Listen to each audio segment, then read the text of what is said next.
जय श्री कृष्ण सभी को। जय श्री कृष्ण सर। जय श्री कृष्ण जी। जय श्री कृष्ण सर जी। जय श्री कृष्ण सर जी। जय श्री कृष्ण। जय श्री कृष्ण सर। जय श्री कृष्ण सर। जय श्री जय श्री कृष्ण सर।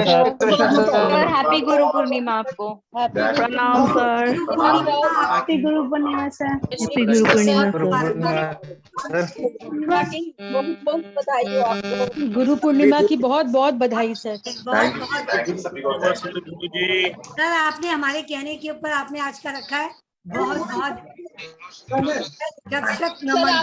गुरु मिला है, थैंक यू। थैंक यू जी, थैंक यू आप सभी को। देखिए गुरु की पहचान शिष्य से होती है। गुरु को कौन पहचानता है? हमारी पहचान आप ही लोगों से है। लाइफ बदल दी सर आपने हमारी लाइफ में। अरे नहीं मैम, बहुत बिल्कुल सर, ये तो बहुत ही बिल्कुल चेंज हो गया। कल हमने कहा और आज आपने रख दिया। जय श्री कृष्ण। कल ही तो हमने डिस्कस किया था कि कुछ कीजिए गुरु पूर्णिमा में। बहुत बहुत अभी प्लीज सभी का ना एक माइक ऑन है, प्लीज सभी की जिसके घर से आवाज आ रही है वो माइक को ऑफ रखें प्लीज, रिक्वेस्ट है आप सभी से। ओके। और जो भी कुछ कहना चाहते हैं प्लीज, हम 10-15 मिनट का टाइम दे रहे हैं क्योंकि आप आज आपको 2-3 चीजें बहुत अच्छी मिलने वाली हैं यहाँ पर। सबसे पहले आज आपको ये बताया जाएगा, आज है गुरु पूर्णिमा। पूर्णिमा का मतलब होता है पूर्ण हो जाना, और पूर्ण कौन होता है? चंद्रमा, मन। तो आज आपको कुछ ऐसी चीजें बताई जाएंगी जो कि ज्योतिष का विषय है, लेकिन आपको ज्योतिष की जरूरत नहीं है। जो हम ज्योतिष में रेमेडी बताते हैं कि भाई आप पर्टिकुलर तिथि में पैदा हुए हैं तो क्या रेमेडी करें, आपका पर्टिकुलर नक्षत्र है तो कौन सी रेमेडी करने से आपका चंद्रमा स्ट्रोंग हो जाएगा। ठीक है, तो बेसिकली आज हमारा जो पूरा डिस्कशन रहेगा वो चंद्रमा और जुपिटर के ऊपर रहेगा। और क्योंकि गुरु पूर्णिमा है, गुरु भी आ गया और पूर्णिमा चंद्रमा भी आ गया, और चंद्रमा की बहुत अच्छी अच्छी रेमेडी आपको मैं बताने वाला हूँ। ठीक है, तो आप में से जो कुछ कहना चाहता है गुरु के लिए या एक ग्रेटिट्यूड पे करना चाहता है वो हैंड रेज करे, और 30-30 सेकंड प्लीज सब लें जिसने भी बोलना है, उसके बाद हम सेशन को स्टार्ट करेंगे। ओके, सबसे पहले माधवी जी ने किया है, प्लीज माधवी अनम्यूट कर सकते हो। नमस्ते। हाँ जी, नमस्ते सर। नमस्ते जी, नमस्ते सर अभी तक मैं आपसे कोई भी कोर्स अभी तक मैंने नहीं लिया सर। ओके। बट स्टिल मैं आपको ऐसे गुरु मानती हूँ, बिकॉज पता नहीं मेरी किस्मत में अभी तक आपके पास मतलब मैं आपका शिष्य नहीं बन पा रही हूँ, बट मैं आपका एकलव्य शिष्य हूँ सर। सो आपका एक भी बात जो होता है वो ऐसे सीधा दिल पे नहीं लगता है, दिमाग पे लगता है। दिमाग पे लगता है। चलो ठीक है, कोई बात नहीं, हमारी कुछ तपस्या में कमी रह गई है शायद कि आप हमसे कुछ नहीं कर पा रहे। ठीक है, नहीं तो सर, बहुत जल्दी नहीं पता कि आप पेड कोर्स कर रहे नहीं कर रहे, लेकिन अगर आप मेरे लेक्चर्स अटेंड करते रहेंगे, वीडियोस सुनते रहेंगे, तो इतना पता है कि वहां पर भी आपको बहुत सारी नॉलेज मिल जाएगी। नहीं सर, बहुत जल्दी आपसे जुड़ने वाली हूँ। कोई बात नहीं, कभी भी एनी टाइम। ठीक है, तब तक आप वीडियोस को देखते रहिए। आपका अगर वीडियोस भी अगर मेरे देखते हैं ना यूट्यूब पर, तो आपका बेस बहुत मजबूत हो जाएगा, चाहे वो ज्योतिष है, वास्तु है, टैरो है, न्यूमरोलॉजी। ठीक है सर, गुरु ब्रह्मा गुरुर्विष्णु गुरुर्देवो महेश्वरः, गुरु साक्षात परब्रह्मा तस्मै श्री गुरवे नमः। नागेश सर जो है, मैं आपकी एकलव्य शिष्य हूँ, आपका ब्लेसिंग्स चाहिए सर बस। नहीं, हमेशा ब्लेसिंग रहेगा, और हमारे पूरे ग्रुप के ऊपर, एक्स्ट्रा गैलेक्सी परिवार के ऊपर श्री कृष्णा की ब्लेसिंग है, पूरी वाली अच्छी वाली ब्लेसिंग है, सच्ची वाली ब्लेसिंग। वो तो परम गुरु है सर। हाँ बस हमने ना उन्हीं परम गुरु को पकड़ा हुआ है, तभी सर्वाइव कर रहे हैं, तभी इतनी सारी चीजें आ रही हैं, वरना एक इंसान इतना अच्छा डिलीवर नहीं कर सकता। समझो, आपको वैसे पता होना चाहिए कि हमारे परिवार के ऊपर, एक्स्ट्रा गैलेक्सी परिवार के ऊपर कोई तो ब्लेसिंग है जो डिलीवर होती है। 99.99% स्टूडेंट सेटिस्फाई होके जाता है, एक फैमिली एनवायरनमेंट हो जाता है हमारा, कहीं ना कहीं ब्लेसिंग तो है ना, उसकी ब्लेसिंग के बिना कुछ नहीं हो सकता। सर मैं अपने YouTube चैनल में मैं आपके बारे में बोलती हूँ सर, किसी को अगर टैरो सीखना है या कुछ भी सीखना है, I always just tell your name, though I couldn't do but I prefer your name, because बहुत सारे जगह में मैंने पैसे डुबा चुकी हूँ एक्चुअली। ठीक है, नमस्ते sir. Thank you. Nisha ji. जय श्री कृष्ण सर। जय श्री कृष्ण। सर, गुरु पूर्णिमा के दिन आपको फिर से एक बार थैंक यू, और मैं हाथ जोड़ के आपको नमन करती हूँ। थैंक यू जी, थैंक यू। देखिए, पहली बात तो मैं सभी को ये बोलना चाहूंगा कि हर कोई इंसान, हर किसी इंसान में एक गुरु है ना। हम गुरु बाहर ढूंढते हैं, लेकिन आपके पास आपका गुरु का मतलब क्या है? गुरु का मतलब है विजन, गुरु का मतलब है विजडम, विवेक, है ना, सहनशीलता। और हमारी जो 5 इंद्रियां हैं, एक सप्त ऋषि की धारणा बोली गई ना, 7 ऋषि होते हैं। 7 ऋषि का आपके मुखमंडल पर है। ये आपकी जो सेंसेस हैं, ये आपके मेन गुरु हैं आपके, जो आपको आउटर वर्ल्ड से कनेक्ट कराते हैं। आप समझो, अगर मेरी ये इंद्रियां काम ना करें तो क्या मैं आउटर वर्ल्ड और इनर वर्ल्ड, मेरे जो दो संसार हैं, मैं कनेक्ट कर पाऊंगा? नहीं कर सकता। तो गुरु क्या है? गुरु आपको आउटर वर्ल्ड से कनेक्ट कराता है। तो हमारी सबसे पहले 5 सेंस हैं, इनका थैंक्स बोलो, इनको एक्टिवेट रखो हमेशा, और भगवान से प्रे करो कि हमारी सेंसेस एक्टिवेट रहे जी। एक सिद्ध आदमी, मतलब एक पहुंचा हुआ इंसान भगवान से क्या मांगता है? वो रुपया पैसा कुछ नहीं मांगता है। वो कहता है भगवान मेरी बुद्धि को सही रखना। बुद्धि इज व्हाट? आपकी बुद्धि इज जुपिटर, कि हमारा विजन, हमारा विजडम भगवान हमेशा ठीक रखे पास। बाकी तो सब चीजें कमा लेंगे हम अपने आप, ठीक है जी। मांगना भी एक आर्ट होती है कि मांगा क्या जाए ईश्वर से। जी सर, सर मैं आपको ये कहना चाहती थी कि मैं ज्योतिष के बारे में जानती नहीं। मैं फर्स्ट टाइम लाल किताब के थ्रू स्टार्ट किया है। लेकिन मैंने हमेशा मेरा चंद्र जो है ना, वो असेंडेंट है। और हमेशा उसकी वजह से अब मुझे पता चला है कि वो नीच का होने की वजह से मेरा जो मन होता है वो कैसे उसका प्रबल पड़ता है, वो भाव पड़ता है। तो आज सुबह जब मैं उठी तो अगेन वो चंद्र, पता नहीं मुझे बहुत, और मैंने आज गुरु पूर्णिमा के दिन पूजा करके गॉड को यही बोला कि मुझे सिर्फ बताओ रास्ता। और मेरा गुरु भी 7वें हाउस में, तो लोग कहते हैं कि कहीं ना कहीं उसका मिसमैच। और आपका जो वेबिनार मैंने आज पढ़ा कि free full remedies on moon, तो मुझे ऐसे लगा जैसे गॉड ने मुझे आपसे कनेक्ट करवा दिया। और आज सुबह ही ये बात बोली, आपको मैसेज भी भेजा था गुरु पूर्णिमा के विशेष, एंड आज का सेमिनार इतना कनेक्ट हुआ कि मुझे ऐसे लगा मुझे ये बात बोलनी चाहिए, बिकॉज मुझे ऐसे लग रहा है जो चीज मुझे आज बहुत ज्यादा जरूरत थी, या बहुत दिनों से मैं सोच रही हूँ कि अपने चंद्र को मैं क्या करूं, मतलब नहीं हो रहा, अब नहीं हो रहा मुझसे। तो वही सेमिनार में था, तो मुझे लगा ये बात मुझे आपसे शेयर करनी चाहिए कि बहुत अच्छा कनेक्शन है, और मुझे ऐसा लग रहा है आपसे मिलके कहीं ना कहीं मुझे गॉड ने आपसे कनेक्ट किया है। तो नाउ आज का वो पढ़ के मुझे ऐसे लग रहा था कि मैं बहुत राइट पाथ पे हूँ और मेरा सब अच्छा ही होगा। नहीं, अच्छा होने वाला है। पहले तो ये मान लो कि सब कुछ अच्छा होगा। बेसिकली चंद्रमा जो देखा गया सबसे ज्यादा जो डिस्टर्ब करता है आपको, और बताएंगे आज आपको कि कैसे वो डिस्टर्ब करता है और किन किन राशियों के लिए चंद्रमा ज्यादातर खराब अवस्था में होता है। एक तो शनि के लगन और एक बृहस्पति का लगन। हाँ, आ गया। हेलो,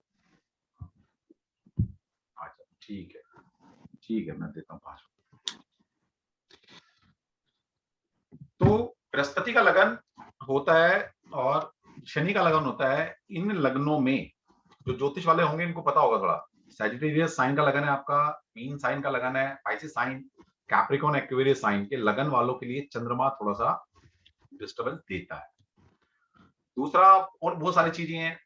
आपका जो जन्म है, अगर आपका जन्म कृष्ण पक्ष की अष्टमी से लेकर और शुक्ल पक्ष की अष्टमी का है, तो भी कहीं ना कहीं चंद्रमा आपका डिस्टर्ब मिलता है, ठीक है। दूसरा, जिन लोगों का बर्थ अमावस्या के आसपास का होता है वो भी बहुत अच्छा नहीं माना जाता, ठीक? या उस दिन कोई ग्रहण लगाओ जिस दिन आप पैदा हुए, तो ग्रहण का मतलब क्या है? ग्रहण का मतलब है सूर्य चंद्रमा की एनर्जी को अर्थ पर आने से रोक रहा है। ग्रहण का मतलब क्या है कि, और सूर्य चंद्रमा हमारी लाइफ फोर्स है, वो एक आत्मा की एनर्जी है और एक मन की एनर्जी है। तो वो तो अर्थ पर नहीं आ रही है उस वक्त में कोई बच्चा पैदा हो जाए, तो नेचर की एनर्जी आपको नहीं मिली, तो वो डेफिशिएंसी रहती है। तो इन लगन वालों को, या इस टाइम फ्रेम में अगर आपका बर्थ है इन तिथियों के आसपास, तो ये इसका मतलब आपका चंद्रमा वीक है। और चंद्रमा का सबसे बड़ा जो बल होता है पक्ष बल। पक्ष बल का मतलब तिथियां। चंद्रमा बेशक आपका शनि के साथ है, राहु के साथ है, डजंट मैटर, लेकिन अगर वो चंद्रमा आपका शुक्ल पक्ष की अष्टमी से लेकर और कहीं ना कहीं कृष्ण पक्ष की भी आप षष्ठी या सप्तमी तक ले लीजिए उसको, उसका है तो कहीं ना कहीं आपका चंद्रमा बली है। फिर चाहे राहु के साथ बैठा है, शनि के साथ बैठा है, डजंट मैटर, मन बली होना बहुत जरूरी है। आप देखिए लाइफ में जो भी चीज आप करते हैं सबसे पहले आपके मन में आती है। सबसे पहले आप खाना खाएंगे तो खाना तो मुंह से बाद में निकलेगा, पहले वो मन में सोच लिया आपने खाना खाना है। तो जो इवेंट हमारी लाइफ में घटता है वो घटने से पहले, फिजिकल लेवल से पहले मेंटल लेवल पर वो मैनिफेस्ट हो चुका होता है। तो इसलिए मन का स्ट्रोंग होना बहुत जरूरी है। और ज्योतिष के अगर हिसाब से देखें तो हम कहते हैं कुंडली वो अच्छी है जो किसी एक लेवल पर स्ट्रोंग हो, सन लेवल पर, मून लेवल पर या लगन लेवल पर। इसको अगर इजी लैंग्वेज में बताऊं आपको, 3 तरह के बल हैं आपके पास, आत्मीय बल, मानसिक बल और शारीरिक बल। शारीरिक बल भी स्ट्रॉन्ग चाहिए लेकिन उससे पहले आत्मीय बल स्ट्रॉन्ग चाहिए। इसका मतलब मून का स्ट्रॉन्ग होना कुंडली में बहुत जरूरी है। सारा ज्योतिष चंद्रमा पे टिका हुआ है, सारा ज्योतिष, आपकी दशाएं, ओके, जो दशा पैटर्न है आपको कब क्या मिलता है चंद्रमा डिसाइड करता है। सोचिए चंद्रमा किस नक्षत्र में था, इसका मतलब है चंद्रमा का बली होना बहुत बहुत बहुत जरूरी है। एक कहावत है ना, मन के हारे हार और मन के जीते जीत। सब कुछ मन से है। और मैं तो कहता हूं कि हैप्पीनेस और sadness is a state of mind, कुछ भी नहीं है, ये सिर्फ स्टेट ऑफ माइंड है। जिसने अपने माइंड को कैप्चर कर लिया वो ना तो दुख में दुखी होगा ना खुश में खुशियां मनाएगा जाता। ठीक है, तो आज हम उसी पर चर्चा करने वाले हैं। एटलीस्ट मेरा टॉपिक रहेगा, मैं चंद्रमा भी बताने वाला हूं कि आपका जन्म किस तिथि का है, आप क्या करें अपने चंद्रमा को स्ट्रॉन्ग करने के लिए, और आपका किस नक्षत्र में आप पैदा हुए हैं। तो बिल्कुल सिंपल उपाय अगर आप करते हैं तो डेफिनेटली आपका चंद्रमा स्ट्रॉन्ग। ठीक है, अब हमारे साथ आज के जो हमारे गेस्ट हैं,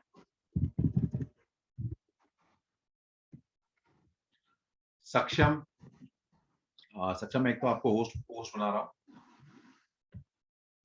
और मैंने आपको पिन भी कर दिया, एंड पिन, ओके। सक्षम मेरा स्टूडेंट है, मैक्सिमम सारे कोर्स 5 साल से शायद जुड़ा है मेरे से, 5-6 साल से सारे कोर्स कर चुका है। लेकिन ज्योतिष ये पैसे के लिए नहीं करता, इसका पैशन है सिर्फ ज्योतिष सीखना करना। और ये अपनी बहुत बड़ी एक एड एजेंसी चला रहा है और मेरा सारा सोशल मीडिया का जितना भी सारा काम होता है ये सारा यही करता है, मुझे तो कुछ भी नहीं पता। ओके, लेकिन ज्योतिष क्योंकि इसका पैशन है तो ये भी आपको आज कुछ ऐसे क्लू देगा कि आपको सुनकर अच्छा लगेगा कि कैसे आप गुरु का मतलब क्या है, या मुझे नहीं पता इसने क्या टॉपिक चूज किया है, क्योंकि अभी मेरी शॉर्ट टाइम में बात हुई थी तो मैंने कहा तुझे आना है और कुछ बोलना है। ठीक है, ये सक्षम प्लीज।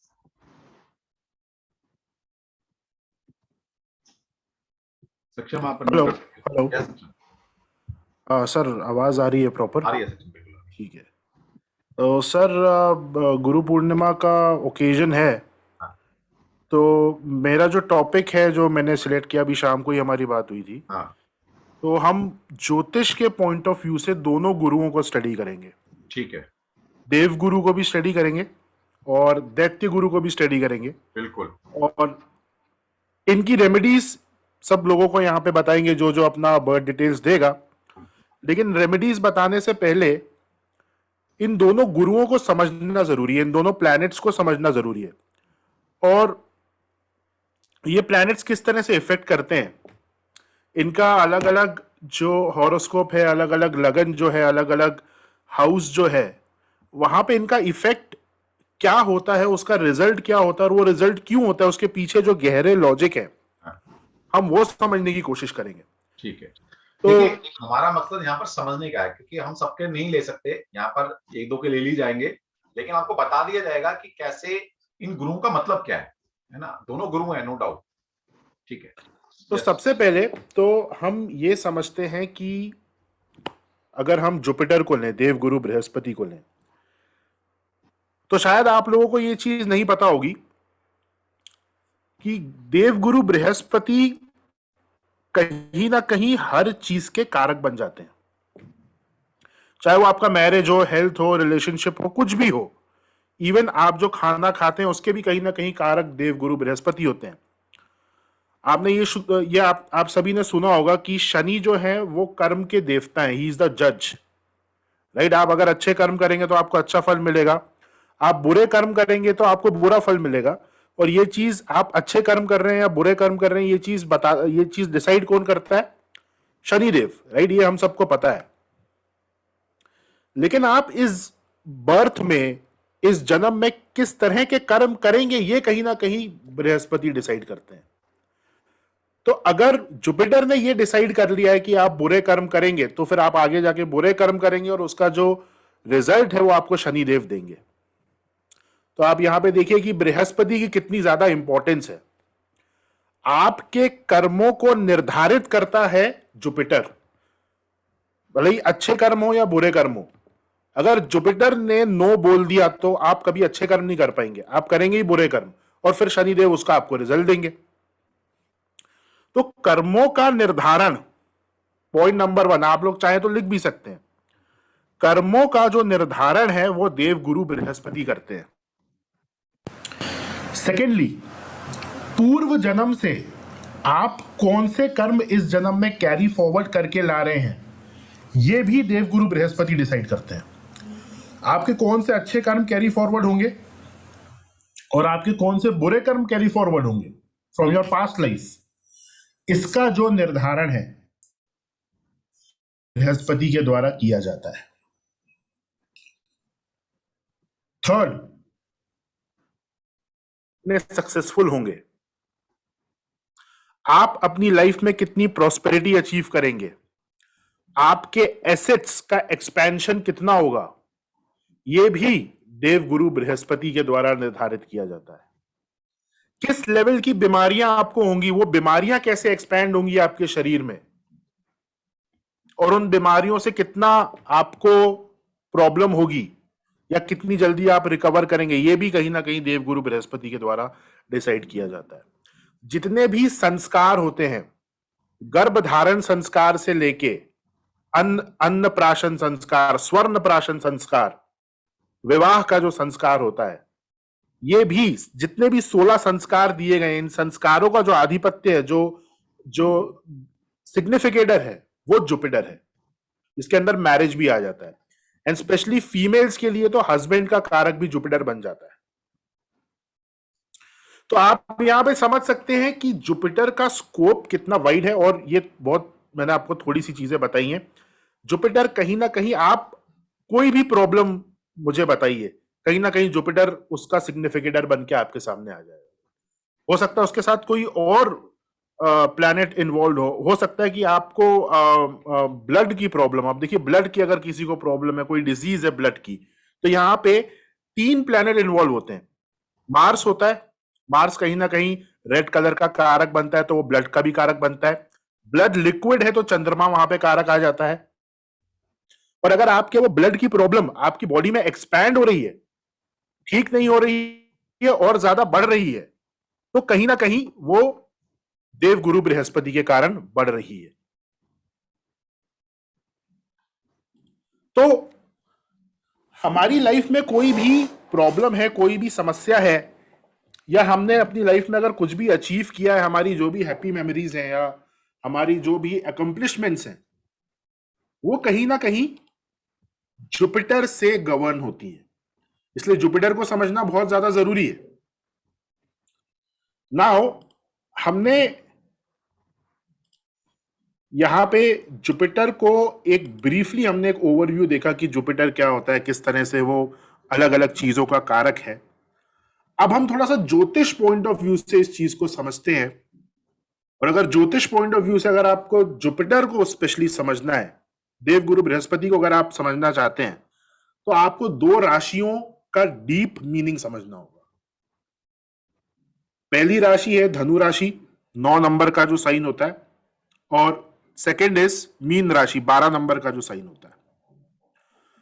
अगर हम इन दोनों राशियों की गहराई को समझ पाए कि ये दोनों राशियां क्या सिग्निफाई करती हैं हमारी लाइफ में, तो हम जुपिटर की इंपॉर्टेंस को और ज्यादा डीपली समझ सकते हैं, और फिर कैसे जो हमारी करंट प्रॉब्लम्स हैं, जो हमारी समस्या हैं, उनको जुपिटर के थ्रू हम किस तरह से सॉल्व कर सकते हैं, वो भी हम आपको बताएंगे। तो सबसे पहले आप यहाँ पे चार्ट देख सकते हैं, यहाँ पे हमने चार्ट लगाया हुआ है। हम यहाँ पे काल पुरुष के चार्ट से इसको देखेंगे। तो काल पुरुष की कुंडली आप लोगों को पता है, जिनको नहीं पता मैं बता देता हूं। 1 नंबर की जो कुंडली होती है दैट इज काल पुरुष। अब ये काल पुरुष क्या है ये भी समझना जरूरी है। देखिए, जब कलियुग चालू हुआ, कलियुग के बिगिनिंग में 5 ग्रह सन, मून, मार्स, जुपिटर और वीनस, ये 5 ग्रह मेष राशि में आके 0 डिग्री के हो गए। That was the beginning of Kaliyuga. Kaliyug का जो फर्स्ट डे था उसमें मेष राशि में 5 प्लैनेट्स वर 0 डिग्री। उसी पॉइंट ऑफ टाइम से कलियुग चालू हुआ और उसके बाद से कलियुग की जितने भी लोगों ने कलियुग में जन्म लिया है उनकी जो गवर्निंग हॉरोस्कोप है दैट इज मेष लगन। मेष लगन की जो कुंडली बनती है that is the governing horoscope of everyone who has taken birth in Kaliyuga. उसमें आप भी शामिल हैं, मैं भी शामिल हूं, सर भी शामिल है, जितने भी लोग हैं। अभी इस समय अगर कोई बच्चा कहीं पे पैदा हो रहा है वो भी शामिल है, उसको भी मेष लगन की जो कुंडली है वो गवर्न करेगी। अब आपके इंडिविजुअल हॉरोस्कोप में ऐसा हो सकता है कि यहाँ पे फर्स्ट हाउस में 1 नंबर नहीं लिखा हो, यहाँ पे 10 नंबर हो। तो इसे किस तरह से बोला जाता है कि काल पुरुष की 10वीं राशि, काल पुरुष का जो 10वां घर है वो आपके लगन में आ गया।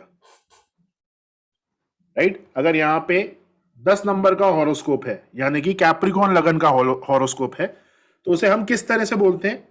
काल पुरुष की जो 10वीं राशि है वो आपके लगन में आ गई। और फिर इसके प्रिडिक्शंस में बहुत ज्यादा यूज आते हैं। अगर कोई मेष लगन, अगर कोई कैप्रिकॉर्न लगन का नेटिव है तो उसका जो पूरा व्यक्तित्व होगा वो काफी हार्ड वर्किंग होगा, बिकॉज कर्म स्थान की राशि आपके लगन में आ गई है। 10th house is the house of profession, house of hard work. तो अगर 10th काल पुरुष के 10वें घर की राशि आपके लगन में आ जाती है then you will be very career oriented, hard working. एक जनरल प्रिडिक्शन यहां से किया जा सकता है। ऐसे ही अगर 12 लगन की जो 12वें घर की जो राशि है दैट इज मीन, पाइसेस, वो आपके लगन में आ जाती है तो आप ऑटोमेटिकली बहुत ज्यादा स्पिरिचुअल होंगे, आपको थोड़ा अकेला रहना पसंद होगा। राइट? तो यहां तक किसी को कोई डाउट? इससे पहले हम आगे बढ़े, क्योंकि ये थोड़ा सा बेसिक है, ये आपको पता होना जरूरी है। और ऐसा हो सकता है कि अभी क्योंकि हो सकता है आप एस्ट्रोलॉजी बिल्कुल भी ना जानते हो तो कोशिश करो समझने की। ऐसा नहीं है कि समझ नहीं आएगा। देखिए, क्योंकि हमारा बेस एस्ट्रोलॉजी का है और बिना ज्योतिष के कोई भी ओकल्ट वर्ल्ड में आप ना तो सीख सकते हैं ना सिखा सकते हैं। अगर आपको दी बेस्ट करना है, दी बेस्ट ऑकल्टिस्ट का मास्टर बनना है तो एक ना एक दिन आपको वैदिक एस्ट्रोलॉजी सीखनी ही पड़ेगी। ठीक है? हम कोशिश कर रहे हैं बड़ा इजी वे से सिखाने की। आप ये समझ लिए कि आपकी जिंदगी में जो कुछ भी होता है इन कुंडली के 12 खाने 12 हाउस, 12 हाउसेस, 12 भाव, कुछ ही बोल सकते हैं आप इनको। इन्हीं की वजह से आपकी जिंदगी में सब कुछ होता है। आपके सारे रिलेशनशिप, जितने भी आपके रिलेशन है, हम भाई भी हैं, हम हस्बैंड भी हैं, हम फादर भी हैं, है ना, सारे रिलेशनशिप, सारे बॉडी के ऑर्गन, हमारी लाइफ में जितने भी इवेंट होते हैं इन्हीं सब 12 खानों से होते हैं। और मजे की बात है, अगर आपको थोड़ा सा ज्योतिष पता है तो आपको पता होगा कि हर भाव के कुछ मेन सिग्निफिकेटर होते हैं, मेन कारक प्लैनेट। जुपिटर इकलौता ऐसा प्लैनेट है जो कि सभी भावों से कोरिलेशन उसका है ज्यादातर से। तो इसलिए बोला गया है जुपिटर और शनि 2 ऐसे प्लैनेट है आपकी कुंडली में, ये आपकी कुंडली के लगभग 90% जो हाउस हैं उनको रूल करते हैं या कहीं ना कहीं उनका इन्फ्लुएंस रहता है।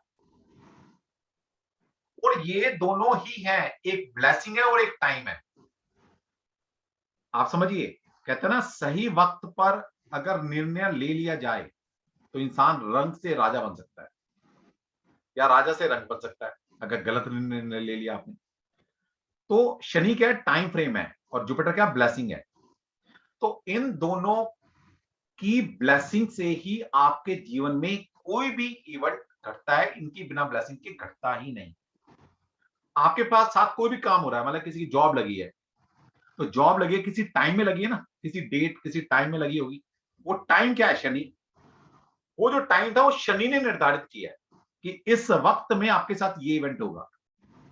उसको ब्लेसिंग किसने दी कि चलो जाओ ये काम आपका हो जाएगा? ये ब्लेसिंग देता है जुपिटर। तो इसलिए बोला गया कुंडली में सैटर्न और जुपिटर आपकी पूरी कुंडली पर रूल करते हैं, अधिकार है उनका। और इसमें से भी जुपिटर सबसे बड़ा प्लैनेट बोला गया। एक आम कहावत बोली गई ना कि इस कलयुग के अंदर इंसान को एक गुरु अगर मिल जाए, अच्छा दिशा दिखाने वाला, रास्ता दिखाने वाला, तो जीवन की नैया पार है। ठीक है, अब कहीं से गुरु मिले, फिजिकल कोई गुरु मिल जाए, कोई कहता ना बिग बॉस मिल जाए, कोई बड़ा भाई मिल जाए, और भी कुछ नहीं मिले, तो कुंडली का जुपिटर अच्छा हो, हमारे पास 3 नंबर हो, वास्तु के अंदर नॉर्थ ईस्ट डायरेक्शन ठीक हो, कहीं तो जुपिटर हमारा अच्छा मिल जाए हमें, तो कहीं ना कहीं जीवन की नैया पार हो जाए। इसलिए जुपिटर का रोल बहुत बड़ा है। ये समझो आपकी कुंडली का हर भाव पर जुपिटर कहीं ना कहीं इफेक्ट डालता है। जैसे सचिन ने पहले बताया था कि जुपिटर के बिना कुछ है ही नहीं, क्योंकि जुपिटर है ब्लेसिंग, और हमें जो भी मिलता है वो ब्लेसिंग से मिलता है।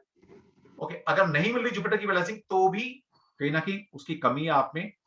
और जब जुपिटर खराब हो जाता है, समझ लीजिएगा आप, भगवान क्या करते हैं? भगवान किसी का बुरा नहीं करते। मेरे फादर एक बात बोलते थे कि भगवान किसी का बुरा नहीं करता, क्योंकि परम पिता है।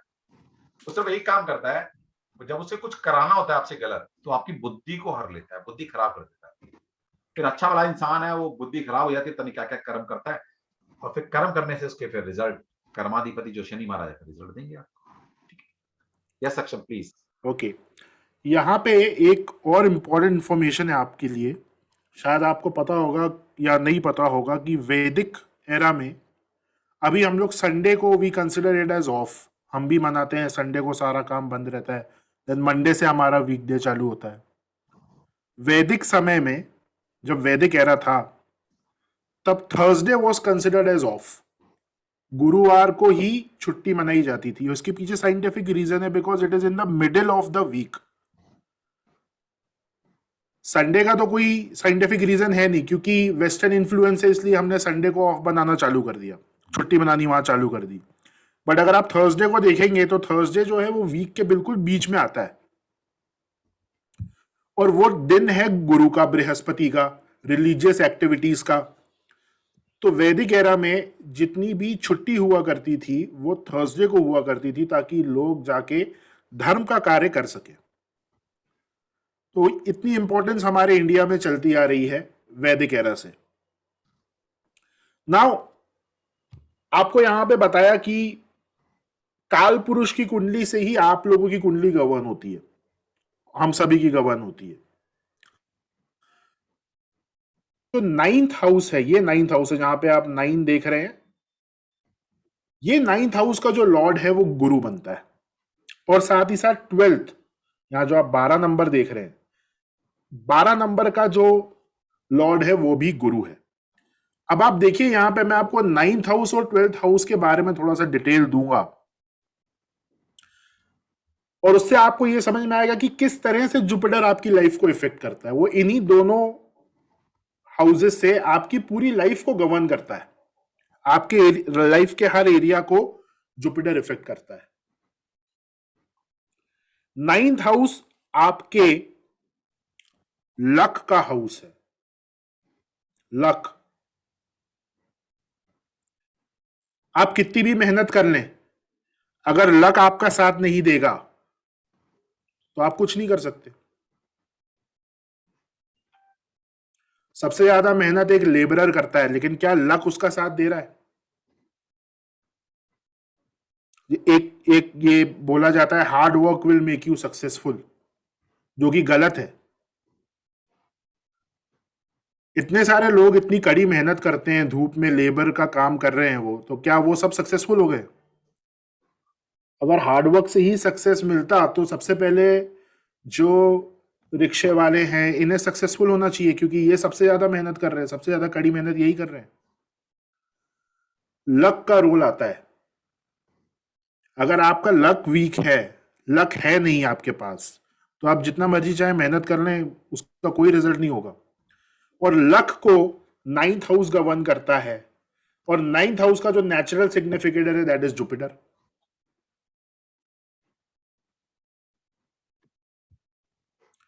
सेकेंडली, धर्म भाव, 9th हाउस को बोला जाता है house of your religious activities, जिसमें सारे संस्कार भी आ जाते हैं, गर्भधारण संस्कार, स्वर्ण प्राशन संस्कार। अब अगर आप रिलीजियस नहीं है तो कहीं ना कहीं आपके ये सारे संस्कार नहीं हुए होंगे, या आपकी फैमिली में हो सकता है आपके पेरेंट्स अगर रिलीजियस नहीं है तो आपके अंदर आपको ये संस्कार पास ऑन नहीं हुए होंगे। हो सकता है आपका स्वर्ण प्राशन संस्कार नहीं हुआ हो सकता है आपका अन्न प्राशन संस्कार नहीं हुआ हो, और उसकी वजह से आप अपनी लाइफ में ऑब्स्टेकल्स फेस करेंगे।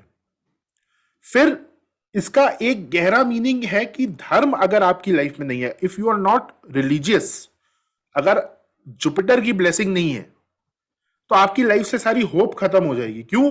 बिकॉज आपकी लाइफ में अगर कोई भी प्रॉब्लम आएगी, if you are religious you will, आप टेंपल में जाएंगे, आप वहां पे प्रेयर करेंगे और उससे आपको मेंटल सेटिस्फैक्शन मिलेगा। लेकिन अगर जुपिटर की ब्लेसिंग नहीं है, अगर 9th हाउस वीक है या जुपिटर वीक है, तो धर्म की तरफ आपका रुझान नहीं होगा। तो आपकी लाइफ में जितने भी प्रॉब्लम्स आएंगे उनका सल्यूशन आप एक गलत तरीके से निकालेंगे। आप एडिक्शंस की तरफ जाएंगे, ड्रग्स की तरफ, अल्कोहल की तरफ, उन प्रॉब्लम से छुटकारा पाने के लिए, rather than going towards religion. बहुत सारे लोग ऐसे होते हैं जिनकी लाइफ में अगर कोई एक ऐसी चीज, ऐसी कोई एक प्रॉब्लम आ गई है जिसका एक अनएक्सपेक्टेड उनको कोई सोल्यूशन नहीं मिल रहा, तो वो किसी संत महात्मा के पास जाके गाइडेंस मांगते हैं। वो एक स्ट्रॉन्ग जुपिटर की निशानी है। और कुछ लोग ऐसे होते हैं जो अल्कोहल लेना चालू कर देते हैं, ड्रग्स लेना चालू कर देते हैं, वो एक वीक जुपिटर की निशानी है। जितने भी ड्रग एडिक्ट्स आपको मिलेंगे, एक कारण उनका कि वो क्यों उस रोड पर गए जहां पे उनको एडिक्शन हुआ, जहां पे उन्होंने ड्रग्स लेना चालू किया, दैट इज वीक जुपिटर और वीक 9th हाउस।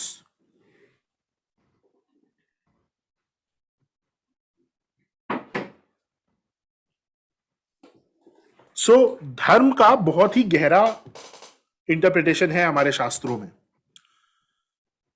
देन अगर आपका धर्म भाव वीक है, अगर आपके 9th हाउस वीक है, तो आप किसी फेस्टिवल को सेलिब्रेट नहीं करेंगे। जैसे आज गुरु पूर्णिमा है, बहुत सारे लोगों ने सेलिब्रेट किया होगा। बहुत सारे लोगों के लिए आज का दिन एक नॉर्मल डे होगा, जैसे कल था वैसे ही आज है, वैसे ही कल भी होगा। तो उनकी लाइफ में कोई एक्साइटमेंट, कोई एक इंटरेस्ट नहीं रहता है। सारे दिन एक बराबर होते हैं। लेकिन धर्म की तरफ अगर आपका रुझान है तो आप हर फेस्टिवल को सेलिब्रेट करेंगे। आपकी लाइफ में एक फेस्टिविटी हमेशा बनी रहेगी। आज गुरु पूर्णिमा आपने सेलिब्रेट किया, कल से सावन चालू हो रहा है, फिर वो सावन के सेलिब्रेशन में लग जाएंगे। So even with less resources, अगर आपके पास फाइनेंशियली उतने रिसोर्सेज नहीं है, लेकिन अगर आप धार्मिक हैं, तो आपकी लाइफ में एक एक्साइटमेंट, एक फेस्टिविटी बनी रहती है। और वो कहीं ना कहीं वो जो ब्लेसिंग है that comes from the 9th house and Jupiter.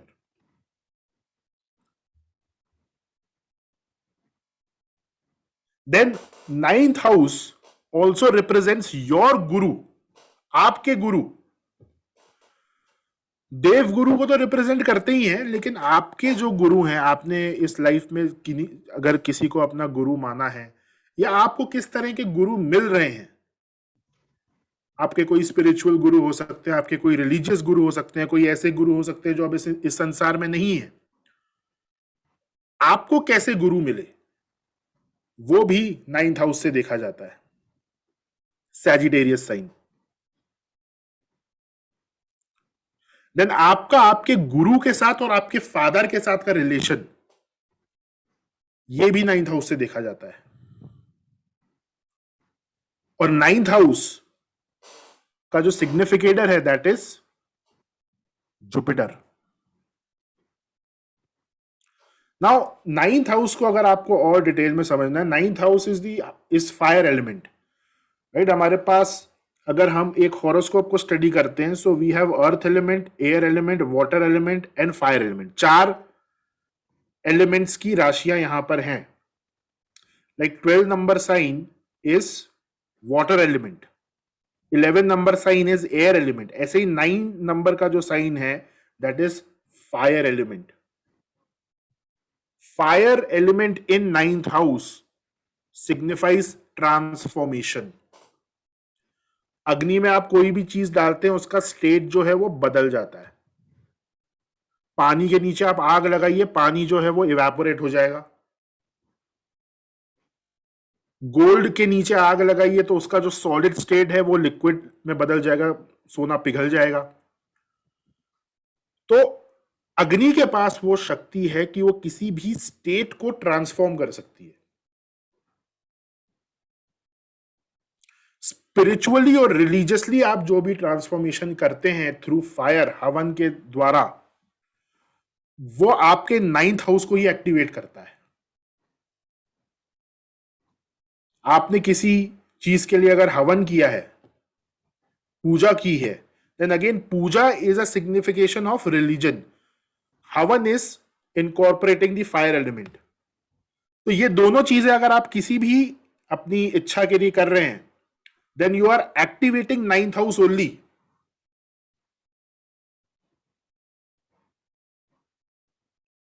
अगर आप मंदिर जाते हैं, मंदिर जाके आप कुछ वहां पे मांग के आते हैं, या सिंपल आप विजिट भी अगर कर रहे हैं temple, again 9th house is getting activated. 9th house is your religion.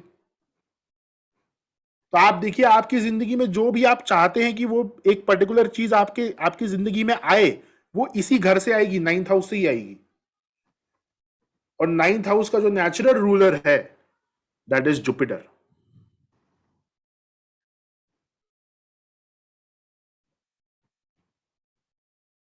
Right. अब हम कोशिश करते हैं 12th हाउस को समझने की. 12 नंबर की जो राशि होती है दैट इज स्पाइसेस साइन, मीन राशि बोला जाता है.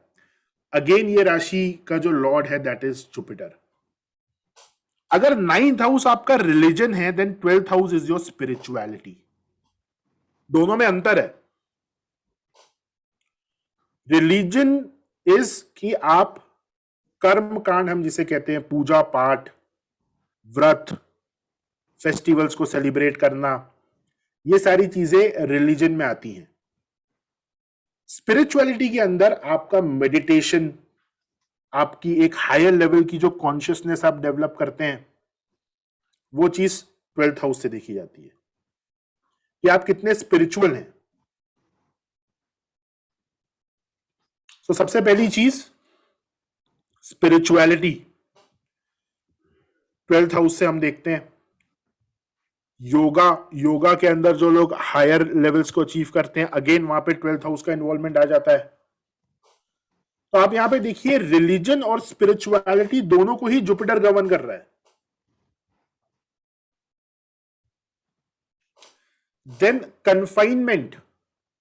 कन्फाइनमेंट का मतलब बंधन, किसी भी तरीके का बंधन हो, वो 12th हाउस से आता है.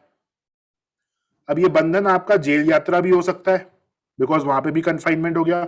हॉस्पिटलाइजेशन भी हो सकता है, बिकॉज वो भी एक कन्फाइनमेंट है. मैरिज भी हो सकता है, because that is also confinement. अगर आपकी शादी हो गई, देन आप एक बंधन में बंध गए हैं, so you are now confined. तो किसी भी तरह का बंधन हो,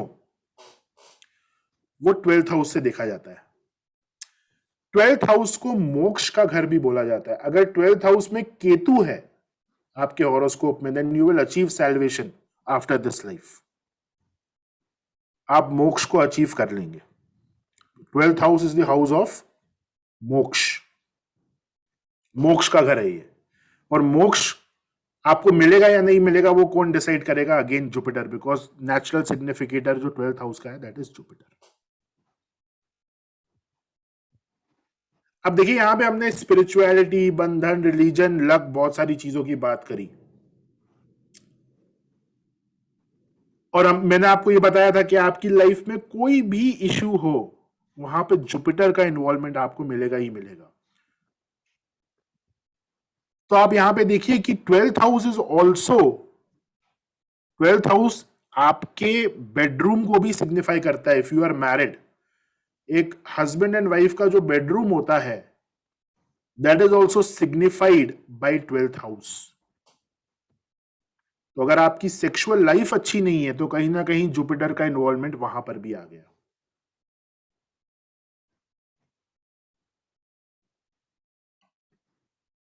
एक मैरिड कपल के लिए एक less satisfying sexual life divorce का कारण बनती है या बन सकती है, और भी रीजंस हो सकते हैं।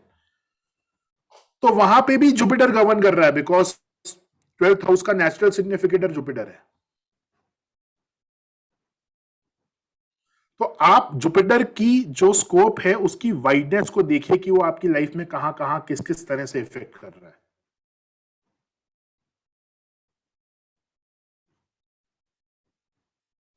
अगर आपके फादर के साथ रिलेशन अच्छे नहीं है तो आपकी लाइफ में आपको बहुत सारी चीजें नहीं मिलेंगी, और वो आपके कैरियर, आपके फाइनेंशियल स्टेटस, इवन आपकी मैरिज को इफेक्ट कर सकता है। एंड अगेन फादर के साथ के रिलेशन हम 9th हाउस से दिखते हैं। जुपिटर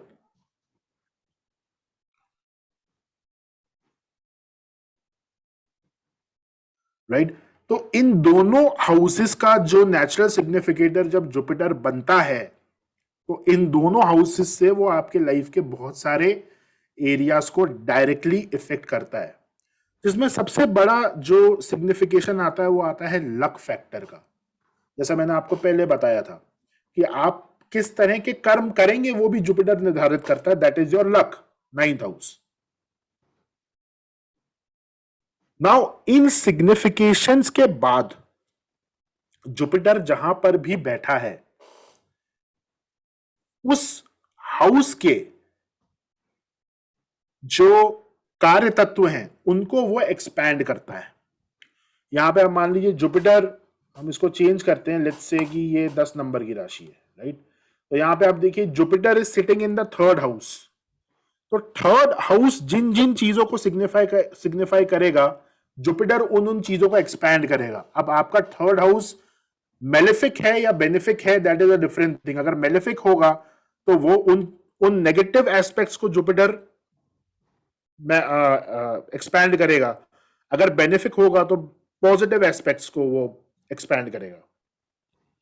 लेकिन नेगेटिव एस्पेक्ट्स को एक्सपैंड करने के साथ साथ जुपिटर की जो एक नेचुरल टेंडेंसी है वो कहीं ना कहीं आपको बेनिफिट देने की ही है।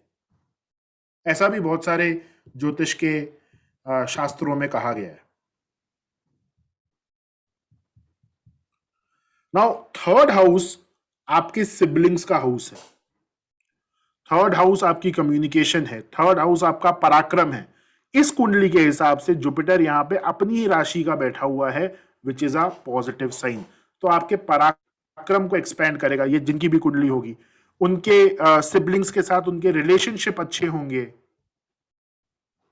कम्युनिकेशन एक अथॉरिटेटिव मोड में होगा, सामने वाला आपकी बात मानने पे मजबूर हो जाएगा, because 3rd house is communication. वहां पे गुरु बैठे हुए हैं इस हॉरोस्कोप के अकॉर्डिंग। देन जुपिटर की जो दृष्टि होती है, जुपिटर जहां भी बैठा है वहां से 5th, 7th और 9th हाउस को ये देखता है। सो यहां पे 12th, यहां पे 3rd हाउस में जुपिटर बैठा है। So we will count 1 2 3 4 5। तो 5th एस्पेक्ट से 7th हाउस को जुपिटर देखेगा। आपकी married life will be very very smooth and very very auspicious. 7th house is the house of marriage. तो आपकी मैरिड लाइफ बहुत ही अच्छी हो जाएगी, बहुत ही स्मूथ हो जाएगी, ऑस्पिशियस हो जाएगी। और ये जिस भी नेटिव की कुंडली होगी उन्हें एक बहुत ही रिलीजियस पार्टनर मिलेगा। Then 7th aspect 6 7 Jupiter 9th house को देख रहा है। ये बहुत ही ज्यादा ऑस्पिशियस साइन हो गया, क्योंकि 9th हाउस का नेचुरल सिग्निफिकेटर जुपिटर होता है और वो उसी हाउस को देख रहा है। तो आपका लक बहुत आपके फेवर में हो जाएगा। आप जिस चीज पे ऐसे बोलते हैं ना कि आप पत्थर को छुएं और सोना हो जाए, वो सिचुएशन है यहां पे। And then 9th 11th house को जुपिटर यहां पे देख रहा है, जो कि जुपिटर का एक नेचुरल सिग्निफिकेशन है। 11th house is also governed bye Jupiter and 11th house is your house of gains, आपकी इनकम का भाव है। आप लाइफ में कुछ भी गेन अगर करते हैं तो वो 11th हाउस से होता है, और वहां पे जुपिटर एस्पेक्ट कर रहा है 5th, 7th और 9th। अगर जुपिटर वीक है तो वो इतने अच्छे रिजल्ट्स इन हाउसेस में नहीं देगा। अगर स्ट्रांग है जैसे कि इस हॉरोस्कोप में है, तो अब आप देखिए यहां पे सिर्फ एक जुपिटर की वजह से ये पूरी की पूरी जो कुंडली है, it has now become an auspicious horoscope.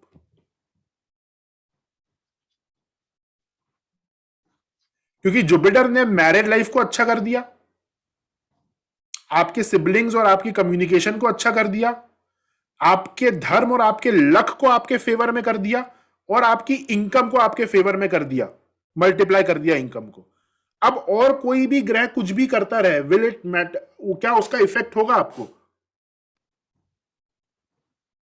आपकी मैरिड लाइफ अच्छी हो गई, आपका लक आपका साथ दे रहा है, आपका कम्युनिकेशन अथॉरिटेटिव है, इनकम के नए नए सोर्सेस खुलते जा रहे हैं और वो एक्सपैंड होते जा रहे हैं। अब कोई भी ग्रह कुछ भी करता रहे, वो आपको क्या इफेक्ट करेगा अगर आपकी ये सारी चीजें स्ट्रांग है तो?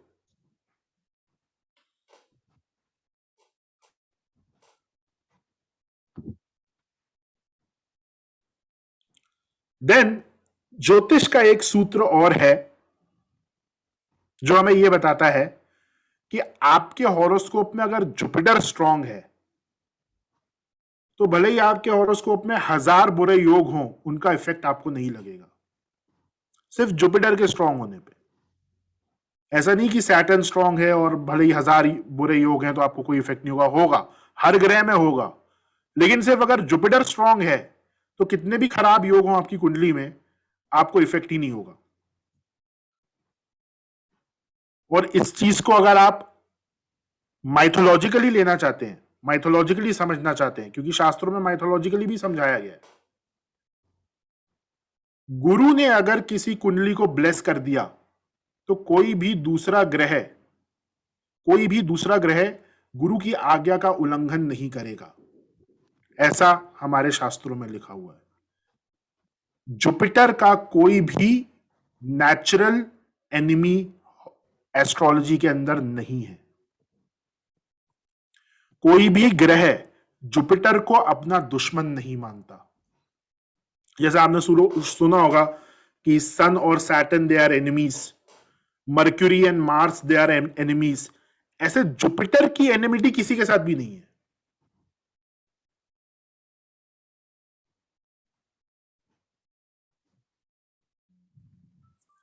ये इंपॉर्टेंस है जुपिटर की आपके हॉरोस्कोप में, राइट?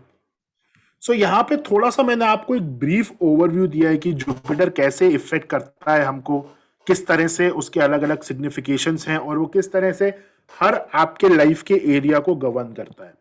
अब हम यहाँ पे एग्जाम्पल के लिए 4 से 5 आपके हॉरोस्कोप्स लेंगे, उनमें हम जुपिटर की पोजीशन को देखेंगे, समझेंगे, और फिर उसको किस तरह से रेमेडीज के फॉर्म में आप अपने जुपिटर को इंप्रूव कर सकते हैं, वो हम डिस्कस करेंगे, जो रेमेडियल पार्ट है। ओके, सो अब यहाँ पे आप अपने आप को अनम्यूट करके अपने डिटेल्स बताइए, बिकॉज चैट में तो पढ़ना बहुत मुश्किल हो जाएगा। सक्षम ऐसे नहीं होगा ना, सबको म्यूट किया हुआ है। अब तक तो ये तुझे उठा के ले जाते बच्चे सारे। अच्छा, तो सर आप भी अपने हिसाब से किसी को अनम्यूट कर दीजिए। नहीं, हमारे बीच में हमारी बहुत अच्छी फैकल्टी मेंबर हैं, उनको मैं इनवाइट कर रहा हूँ अभी। पूर्णिमा मैम को अगर है तो अभी पूर्णिमा मैम प्लीज, मैं तो पोस्ट बना रहा हूँ।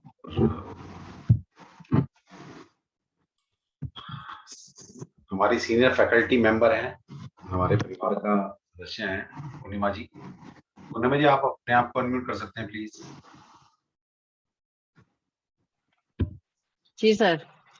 हाँ पूर्णिमा जी, आप ही किसी का बच्चे का, इतने सारे हैंड रेज हैं, किसी को भी आप अनम्यूट कीजिए। मतलब सर मेरे पास स्क्रीन पे एक्चुअली अभी सिर्फ चार्ट ही विजिबल हो रहा है। ये वैशाली जी हाथ उठा रही हैं। ठीक है, कोई बात नहीं, जो जिसका नंबर आ जाए। वैशाली एक्चुअली बाकी पार्टिसिपेंट मुझे शो नहीं हो रही स्क्रीन पे, चार्ट खाली ज्यादा बड़ा आ रहा है इसमें। क्या होता है ना मैडम, जिसका आता है ना डिवाइन से आता है, हम और आप हैं। जी बिल्कुल बिल्कुल। अभी अभी शो हो रहा है क्या मैम आपको? अभी जी जी बिल्कुल बिल्कुल हो रहा है। मैं इसको गैलरी में आ जाती हूँ मैं अभी, तब सभी मुझे देख पाएंगे, मैं सबको देख पाऊंगी। Just 1 minute hold please. आ नहीं रहा, क्या बात है, गैलरी पूरी आ नहीं रही। तो आगे वो स्लाइड वो कीजिए, स्वैप कीजिए, अगर मोबाइल से कर लेंगे तो। मैंने इतनी फ्रेंडली हूँ नहीं सिस्टम के साथ, नहीं, वो मोबाइल से मुझे कर रहे धीरे हैं ना, धीरे। आप मोबाइल से हाँ, कर रहे हैं, तो मोबाइल से क्या होता है कि नहीं आप मैं मोबाइल से नहीं कर रही, मैं सिस्टम पे ही हूँ। सिस्टम पे है, तो आप पार्टिसिपेंट पे जाकर, पार्टिसिपेंट नीचे लिखा होगा ना, वहाँ जी क्लिक जी, करने के साइड में विंडो आ जाएगी सर, व्यू की विंडो आएगी ना। व्यू की विंडो आएगी सर। हाँ, तो मैं व्यू को क्लिक कर रही हूँ, नीचे गैलरी में क्लिक कर रही हूँ मैं, ओके, तो ये आ नहीं रही मुझे। वो मैंने अरे जिसका नाम आ रहा है, सर एक हमारे पास आया है, अभी रैंडमली आया है, दीपाली गुप्ता जी का मैसेज। इन्होंने अपना डेट ऑफ बर्थ और टाइम दिया है, इन्हीं को ले लेते हैं। चलो, ऐसे तो पता है आपको 50 डाटा आ चुके हैं मेरे पास, सब मुझे भेज रहे हैं। ठीक, चलो सबसे पहले वैशाली का नाम लिया था मैम ने, वैशाली को सबसे पहले। वैशाली जी, वैशाली कहाँ गई? वैशाली, वैशाली जी प्लीज अनम्यूट करो अपने आप को। देखिए हम सिखा रहे हैं यहाँ समझने की कोशिश कीजिए आप। हाँ सर, जय Shri Krishna sir, happy Guru Purnima sir. Thank you thank you.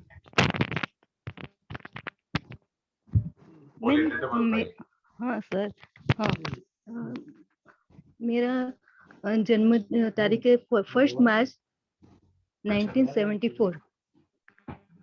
1 मार्च 1974। हाँ, सुबह 9:10। ओके, बड़ौदा। बड़ौदा।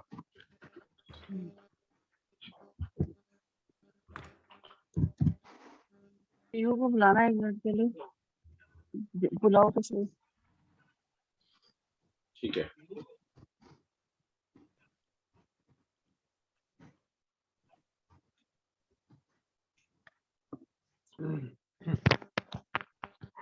मैम आपका ये लगन यही है क्या, कैंसर? मीन लगना है, नहीं मीन लगना आ रहा है मेरा। आपका मीन लगन है, तो आपने जो टाइम 1 बताया, मार्च 1974 सुबह 9:10 पर जी बड़ौदा। सक्षम जी, मीन लगन ही है, देखिए मीन लगन, मीन राशि जहाँ लिखी है एसेंडेंट लिखा हुआ है। असेंडेंट तूने वो या मीन लगन का हमने उसको चेंज कर दिया था ना, स्क्रीन नहीं आ रही इससे, रोटेट किया हुआ था, रोटेट किया हुआ था।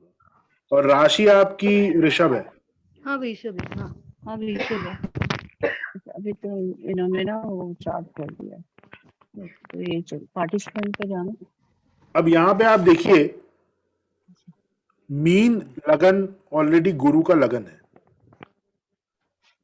हाँ, और 12th हाउस जो काल पुरुष की कुंडली में जो मीन लगन आता है, दैट इज 12th हाउस, और इनके 12th हाउस में ही जुपिटर बैठा हुआ है यहाँ पे।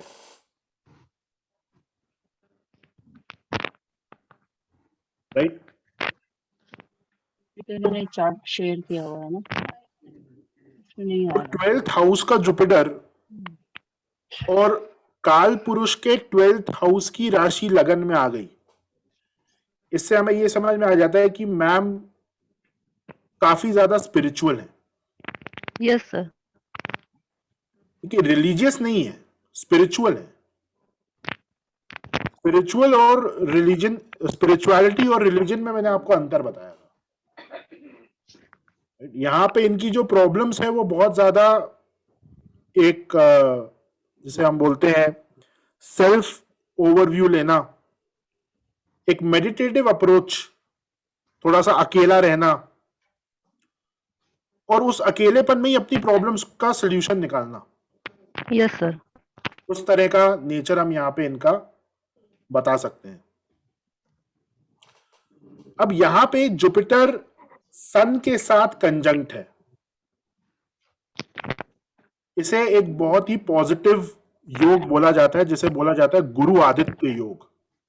When Jupiter and Sun are sitting together, यानी कि राजा और राजा के गुरु साथ में बैठे हुए हैं। सो गुरु आदित्य योग is considered to be a very positive sign. और साथ में आप यहाँ पे देखिए मर्क्यूरी जो है which is fourth lord and seventh lord. Ma'am आपके हस्बैंड भी बहुत ज्यादा स्पिरिचुअल या रिलीजियस हैं क्या? नहीं सर, मेरा तो डिवोर्स हो चुका है। वो पहले जो आपके हस्बैंड थे मतलब फर्स्ट मैरिज में, वो उनका जो नेचर था वो थोड़ा बहुत स्पिरिचुअलिटी की तरफ या रिलीजन की हाँ, तरफ? वो गुरुजी को मानते थे और तो कुछ गुरुजी को नहीं मानते करते थे। हाँ जी। तो मर्क्यूरी यहाँ पे इनका रेट्रोगेट भी है, राइट। 6th हाउस जो छठे नंबर की राशि होती है वो बुध की राशि होती है, एंड 3 नंबर की जो राशि होती है वो भी बुध की राशि होती है। तो जब आप मैरिज हॉरोस्कोप पढ़ेंगे, मैरिज D9 ज्योतिष आप पढ़ेंगे, तो वहां पे अगर 7th लॉर्ड रेट्रोगेट है तो मैरिज पे क्वेश्चन लग जाता है। सही है ना सर? बिल्कुल बिल्कुल ठीक बात है। 7th लॉर्ड यहाँ पे रेट्रोगेट है। और वैसे भी यहाँ पर D1 का भी 7th लॉर्ड रेट्रो है और ऊपर उसमें बैठ के जाके 12th हाउस में, और तो कहीं ना कहीं दिक्कत तो देगा। और किसके साथ बैठा है ये भी देख लो, ये बैठा भी 6th लॉर्ड के साथ है, सन के साथ। सन के साथ। और सेकेंडली इनका जो 4th हाउस है वहां पे केतु और सैटर्न बैठे हुए हैं, हाँ, तो कहीं ना कहीं घर का सुख, परिवार के सुख में कमी दिख रही है। बट अगर जुपिटर को यहाँ पे देखा जाए तो जुपिटर अच्छा है। जुपिटर सन के साथ है, गुरु आदित्य योग बना रहा है, ऑल्दो सन यहाँ पे 6th लॉर्ड है, बट जुपिटर की ओवरऑल पोजीशन जो है दैट इज गुड। तो इनकी लाइफ में जो भी प्रॉब्लम्स आएंगी उनका सोल्यूशन भी इनको मिल जाएगा। लेकिन सोल्यूशन किस तरह से मिलेगा? सोल्यूशन मिलेगा मेडिटेशन से। मैम स्पिरिचुअलिटी में आपका जो आना हुआ है वो डिवोर्स के बाद ही हुआ है क्या? हाँ, क्या सर? मतलब जो आप एक स्पिरिचुअल ऑकल्ट साइंस की तरफ एक आपका जो इंटरेस्ट आया है वो थोड़ा बहुत डिवोर्स के बाद वो एक्सपैंड हो गया है? नहीं, इसमें क्या है कि मेरी 99 में मेरी शादी हुई थी, 2-3 महीने रही और डिवोर्स हो गया। और जी अभी जो मैं स्पिरिचुअल में ऑकल्ट साइंस में 2-3 साल से हूँ। अच्छा, तो कहीं ना कहीं मैरिज का वो कारण आपको समझ में आता है कि हाँ वो कहीं ना कहीं वो एक रीजन है कि मैं इस फील्ड से जुड़ी हुई हूँ? इस फील्ड से वो तो मुझे पता नहीं, अचानक से हो गया ऑकल्ट का। तो मुझे पता ही नहीं था, मेरी फ्रेंड ने मुझे वास्तु का दिया था, उसके बाद में मैं धीरे इसमें आ गई।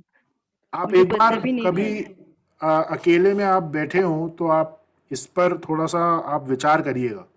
आप हाँ, सोचने की कोशिश करिए कि मेरा इस फील्ड में इंटरेस्ट क्यों है, कहीं ना कहीं क्या मेरी मैरिज रीजन है क्या इसके पीछे, क्योंकि यहाँ पे हॉरोस्कोप में ऐसा दिख रहा है। हाँ सर, क्योंकि मुझे थोड़ा सा तो मुझे आता था, नॉलेज था ज्योतिष का, बेसिक तो आता था, तो मुझे पता था कि डिवोर्स तो होगा ही, वो तो मुझे पता था सर।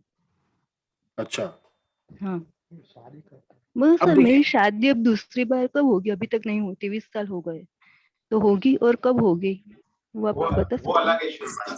यहाँ पर आज हम ओके सर, prediction के लिए नहीं बैठे हैं। आज हम जो ओके सर। समझाना चाह रहे हैं वो समझिए। हम ये क्या समझाना चाह रहे हैं कि अगर आपकी लाइफ में एक क्या गुरु, चाहे फिजिकल फॉर्म में हो, चाहे नंबर फॉर्म में हो, चाहे ज्योतिष फॉर्म में हो, अगर आपके पास है तो आपकी लाइफ को बहुत कई सारे तरीके से बचा कर चलता है। हाँ सर, ठीक है, हम ये समझाने की कोशिश कर रहे हैं। Okay sir, okay. अब देखिए यहाँ पे आपको जुपिटर जो है वो गाइड भी करेगा आपको अगर हॉरोस्कोप पता है अपना अच्छे से। हाँ यहाँ पे बिकॉज आपका जुपिटर 12th हाउस में है, तो स्पेशली आपको आपकी लाइफ में जो भी प्रॉब्लम्स आ रही हैं उनका जो सोल्यूशन आपको मिलेगा, ये चीज आप लिख लीजिए, वो हाँ सर, किसी सेक्लूडेड प्लेस में मिलेगा। Okay sir. और जैसे आप अगर अकेले कहीं बैठे हो, अकेले बैठ के सोच रहे हो, उस तरह से आपको सॉल्यूशंस मिलने चालू होंगे अच्छा, जो भी प्रॉब्लम्स आपकी लाइफ में आ रही हैं। हाँ सर। अब यहाँ पे थोड़ा सा जो एक प्रॉब्लम है वो ये है कि आपका जुपिटर जो है वो 4 डिग्री का है, मतलब डिग्री वाइज जो बल है वो इतना ज्यादा है नहीं, और ये लग्नेश भी है, हाँ सर। राइट। तो हाँ, इसके हाँ, लिए आपको यहाँ पे जुपिटर को स्ट्रॉन्ग करने की जरूरत है आपके लिए, राइट। हाँ तो आपका मैंने जुपिटर पहना अच्छा है। है। हाँ मैंने पहना है जुपिटर को, तो मैंने स्टोन पहना हुआ है। हाँ हाँ हाँ हाँ, हाँ तो राइट। चलेगा ना वो? बिल्कुल बिल्कुल, लग्नेश है ना आपका मैम। हाँ हाँ जुपिटर को स्ट्रॉन्ग करने की जरूरत है यहाँ पे। आपका जुपिटर हाँ पॉजिटिव है, लेकिन हाँ क्योंकि डिग्री वाइज उतना स्ट्रेंथ उसमें नहीं है, तो अगर उसको थोड़ा सा इंक्रीज किया जाए किसी तरह से, हाँ। तो तो आप दूसरा क्या करे इसके लिए सर? मैम इसके लिए एक हमारे स्क्रिप्चर्स में एक बहुत अच्छा फॉर्मेट दिया गया है। हमने पिछली बार वो डिस्कस किया था, जो सर ने एक रेमेडीज की क्लास कराई थी, वो फॉर्मेट हमने वहां पे डिस्कस किया था कि जुपिटर के हाँ जो मैंने भी रेमेडी क्लास की है। हाँ जुपिटर के जो भी नेचुरल सिग्निफिकेटर्स हैं उनको आप कंबाइन कर लीजिए।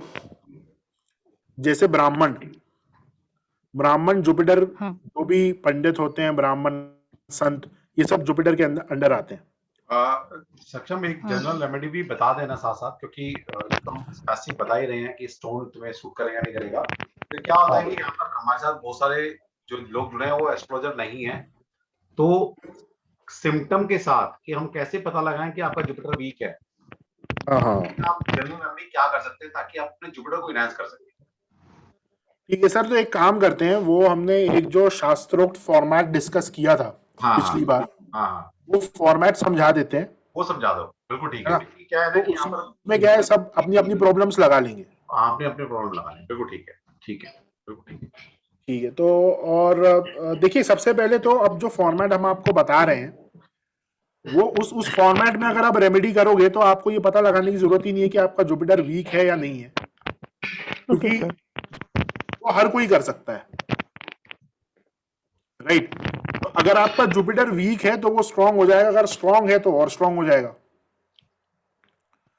तो इंस्टेड ऑफ कि हम ये पता लगाएं कि हमारा जुपिटर वीक है या नहीं, हम उस एक पर्टिकुलर फॉर्मेट को, जो एक शास्त्रोक्त फॉर्मेट है, उसे हम अपनी लाइफ में इनकॉर्पोरेट कर लेते हैं ताकि जो भी प्रॉब्लम्स है वो सॉल्व हो जाए।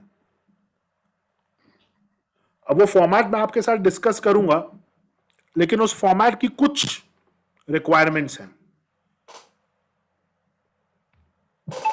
जो आपको नोट डाउन करनी है। फर्स्ट ऑफ ऑल, ये जो एक शास्त्रोक्त आपको रेमेडी बताई जा रही है एक फॉर्मेट के फॉर्म में, वो आपको 10 o'clock से पहले करनी है, 10 AM से पहले। अब ऐसा क्यों बोला जा रहा है? देखिए, कोई भी चीज यहां पे हवा में नहीं बोली जा रही है। जैसा नॉर्मली आपने लोगों को बोलते हुए सुना होगा सोशल मीडिया पे, यहां पे 10 बजे का एक मीनिंग है, और वो मीनिंग क्या है? 3 तरह की रेमेडीज हमारे शास्त्रों में बताई गई हैं। सबसे पहली रेमेडी है offering based remedy. Offering based मतलब जहां पे आप कुछ ऑफर कर रहे हो, कुछ एक डीटी को आप कुछ ऑफर कर रहे हो और उसको एक रेमेडी फॉर्म में आप ले रहे हो। जो भी ऑफरिंग बेस्ड रेमेडी होती है वो 10 बजे के पहले की जाती है। क्यों की जाती है? बिकॉज 10 बजे के बाद जो सन की रेज होती हैं, जो सूर्य की गर्मी होती है, वो इंक्रीज होना चालू हो जाता है।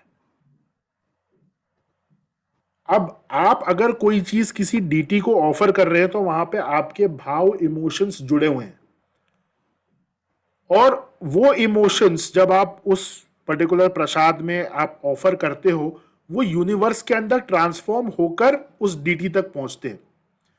इस चीज को साइंस ने प्रूव किया हुआ है। लेकिन ये कब होगा? ये बहुत ज्यादा तेज सूर्य की गर्मी में नहीं होगा। एक माइल्ड अगर 10 बजे तक की जो धूप होती है, दैट इज ओके। लेकिन जैसे जैसे अगर आप 11, 12, 1 बजे तक कर रहे हैं, तो उस समय वो ट्रांसफॉर्मेशन का प्रोसेस यूनिवर्स के अंदर नहीं हो पाता।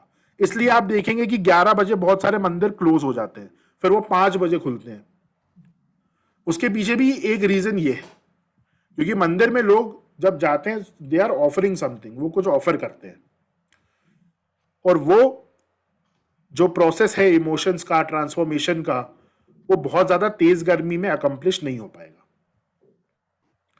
तो ये एक ऑफरिंग बेस्ड रेमेडी है, तो इसे आपको 10 बजे के पहले करना है। देन दूसरी जो रेमेडी होती है होरा बेस्ड होती है कि उस प्लेनेट के होरा में आपको करना है। अगर आप वीनस की रेमेडी कर रहे हो तो वीनस के होरा में, वो फिर एक बिल्कुल अलग टॉपिक हो जाएगा वहां पे। एंड थर्ड जो रेमेडी होती है वो आप किसी भी समय कर सकते हैं under the guidance of a गुरु। वहां पे गुरु की शक्ति इन्वॉल्व हो जाती है। या अगर कोई स्पेशल लगन आ रहा है, जैसे सिम लग्न में लक्ष्मी जी की पूजा की जाती है, तो सिम लगन अगर रात को आ रहा है और कोई एक ऐसा दिन है जैसे वरलक्ष्मी व्रत है या फिर एक आपका पूर्णिमा का दिन है, तो फिर उस सिम लग्न में दीपावली का दिन है, धनतेरस का दिन है, अक्षय तृतीया है, तो इवेंट बेस्ड आप फिर एक पर्टिकुलर लगन में रेमेडी कर सकते हैं। तो हम यहाँ पे जो डिस्कस कर रहे हैं वो ऑफरिंग बेस्ड रेमेडी है और इसे 10 बजे के पहले करना है या 10 बजे तक भी आप कर सकते हैं। अब हम यहाँ पे इसका फॉर्मेट समझते हैं कि बेसिकली आपको करना क्या है, और ये एक शास्त्रोक्त फॉर्मेट है, इसे आप फॉलो कर सकते हैं। ये शास्त्रों में मेंशन्ड है, राइट। हम यहाँ पे किसी बुक से, किसी कमेंट्री से ये चीज नहीं ले रहे हैं। जो चीज शास्त्रों में लिखी हुई है वो चीज हम डिस्कस करेंगे।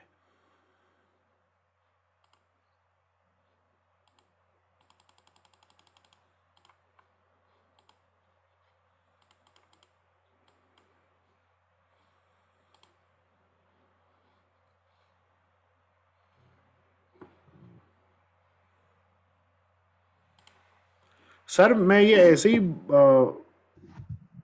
बता दूं क्योंकि वो व्हाइट बोर्ड शायद लोड नहीं हो रहा है इसमें। हाँ कोई बात नहीं, कोई बात नहीं।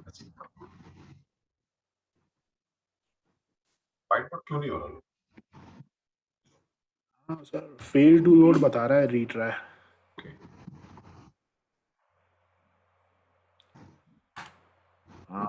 मैं एक बार और देख लेता हूँ। तो पहले भी आ रहा था व्हाइट। हाँ ठीक है, मैं इस रेमेडी को कोई भी कर सकता है अपना जुपिटर इनहैंस करने के लिए, और एक कलयुग की सबसे अच्छी रेमेडी है ये। इस कलयुग के अंदर जिसने रेमेडी कर ली, इससे बड़ी रेमेडी नहीं है किसी भी पर्पस के लिए।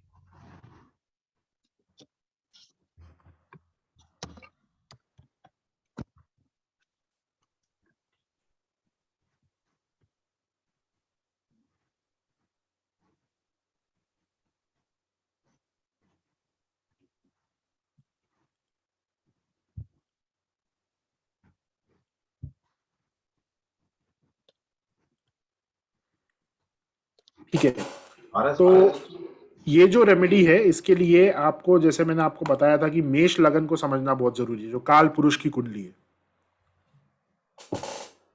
काल पुरुष की कुंडली में जो 9th हाउस है वो जुपिटर का होता है और जो 12th हाउस है वो जुपिटर का होता है। ठीक है। अब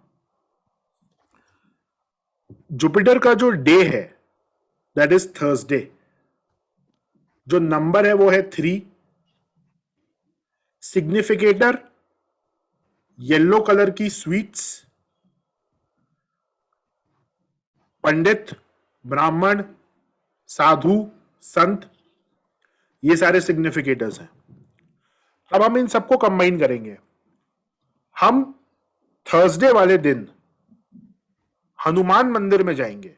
हनुमान मंदिर में क्यों? क्योंकि मेष लगन ये आप सबका गवर्निंग हॉरोस्कोप है, तो लगन यहां पे मेष होगा।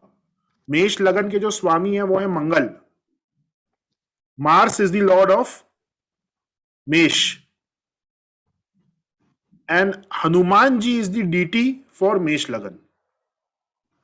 तो हमें लगन यहां पे लेना है मेष, इसलिए हम हनुमान जी के टेंपल में जाएंगे। क्योंकि जुपिटर को एनहांस करना है इसलिए थर्सडे को जाएंगे और वहां पर जाके जुपिटर के सिग्निफिकेटर्स को हम कुछ ना कुछ डोनेट करेंगे, और वो जो डोनेशन है वो जुपिटर के नंबर में होना चाहिए। जैसे कि आप वहां पे जाके पंडित जी जो वहां पर हैं उनको आप 300 रुपीज दे सकते हो। तो यहां पे क्या हुआ, पंडित जी जो है that is significator of Jupiter, और नंबर 3 जुपिटर का नंबर, इसलिए हमने वहां पे 300 रुपए दिए। ठीक है, मैं फिर से रिपीट करता हूं, मेष लगन को लेना है, मेष लगन को रेमेडी के अंदर इनकॉर्पोरेट करना है, इसलिए हनुमान जी के मंदिर को हमने यहां पे सिलेक्ट किया, वहां पे जाके रेमेडी होगी। इसको कोई भी कर सकता है, जरूरी नहीं कि हम जिसके लिए बता रहे हैं सिर्फ उसी के लिए है। सच्चा में ये लोग पूछ रहे हैं कि ये सिर्फ जिसकी कुंडली है उसी के लिए है या कोई भी कर सकता है? नहीं सर, ये कोई भी कर सकता है। हाँ, ये रेमेडी जनरल रेमेडी दी जा रही है, अब आप कोई भी कर सकता है अपना गुरु इनहैंस करने के लिए।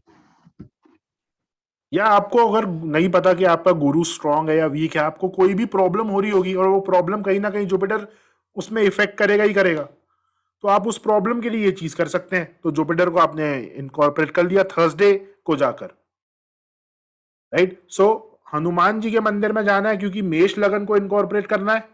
दिन हमने चूज किया है थर्सडे क्योंकि जुपिटर को हमको एनहांस करना है, जुपिटर की ब्लेसिंग चाहिए। सिग्निफिकेटर हमने चूज किया है जुपिटर का। मंदिर में आप जाएंगे वहां पंडित जी होंगे, या इवन अगर पंडित जी नहीं है तो हनुमान जी के सामने भी आप 300 रुपीज रख सकते हैं, बिकॉज धर्म in itself is Jupiter. But एक फिजिकल कारक अगर सामने आ जाए तो वो एक ज्यादा उसका इफेक्ट आ जाता है।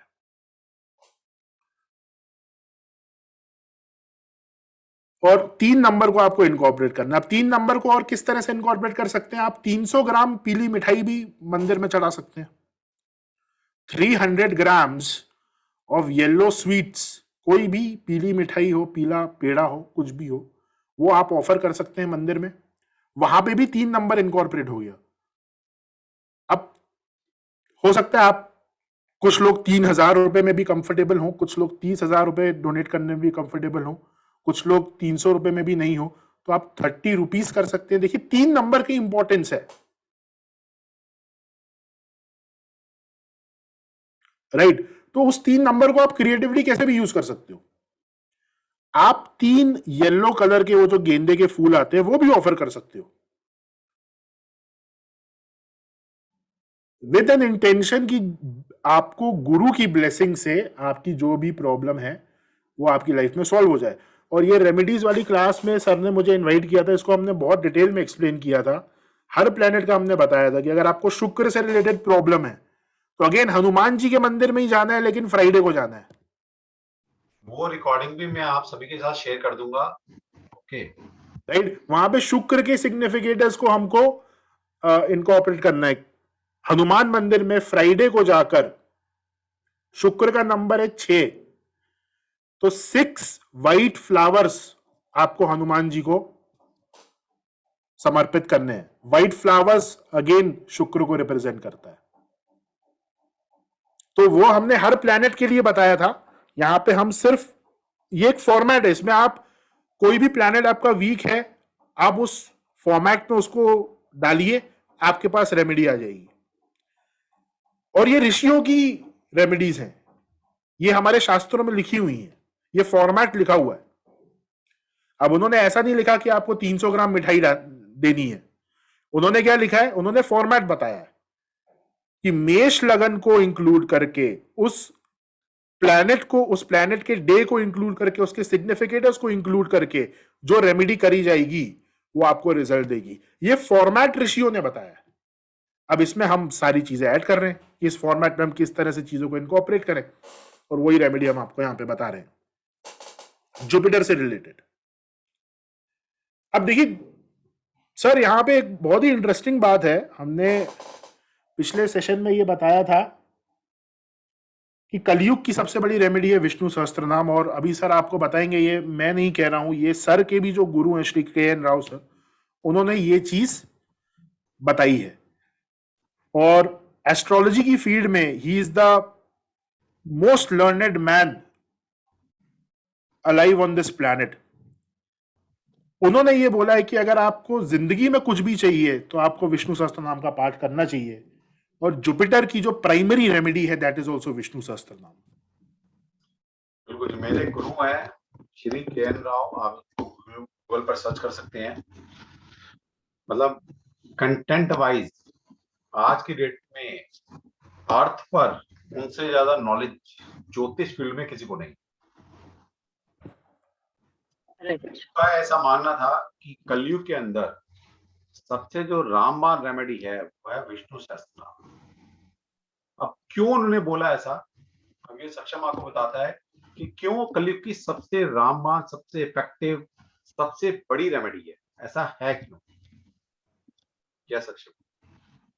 देखिए, अगर आपको महाभारत का युद्ध याद हो जो टीवी में दिखाया गया था, उसमें एक सीन आता है जब अर्जुन भीष्म पितामह का वध करते हैं, राइट?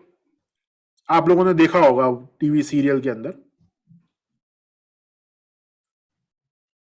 जब वो अर्जुन भीष्म पितामह का वध करते हैं और भीष्म पितामह बाणों की शैया पे वो लेटे होते हैं, तब युधिष्ठिर जाके उनसे कुछ क्वेश्चन पूछता है और उस समय भगवान कृष्ण जो हैं वो वहीं पे मौजूद रहते हैं, वो भी सुन रहे होते हैं।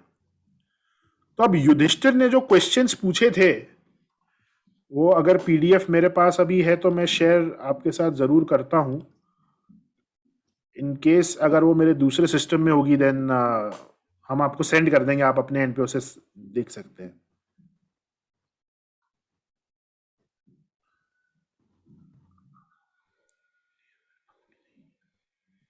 ठीक है, वो पीडीएफ मुझे मिल गई है।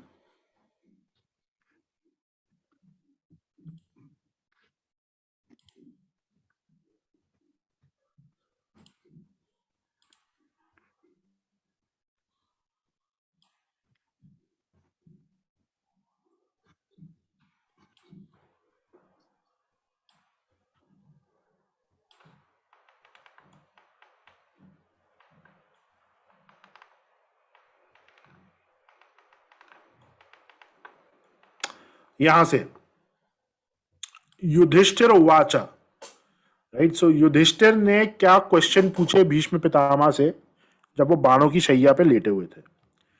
किमेकम दैवतम लोके किम वाप्येकम परायणम स्तुवन्तः कम कमर्चन्तः प्राप्नुयुर्मानवा Shubham. So Yudhishthir asked, who is the sole divinity in the world? In other words, what is the one supreme goal? By praising whom, by worshipping whom can men obtain the good? ये पहला question था। Then second question, को धर्म सर्वधर्माणाम भवतः परमो मतः किम जपन मुच्यते जंतुर जन्म संसार बंधनात्। What duty of all duties do you think supreme? By repeating whose name is a creature freed from the bondage of birth and transmigration? ये दूसरा क्वेश्चन था। अब इसके बाद यहां पे देखिए भीष्म उवाचा, जो भीष्म पितामह थे उन्होंने क्या जवाब दिया? जगत प्रभुम देव देवम अनंतम पुरुषोत्तमम स्तुवन नाम सहस्त्रेण पुरुष सततोथितः। The Lord of the world, the God of gods, the infinite, the supreme person, by praising him constantly by means of his 1,000 names, a person is always uplifted. अब वो लॉर्ड कौन है? तमेव चार्चयन् नित्यं भक्त्या पुरुषम अव्ययम ध्यायन् स्तुवन् नमस्यन् शयजमानस् तमेव च।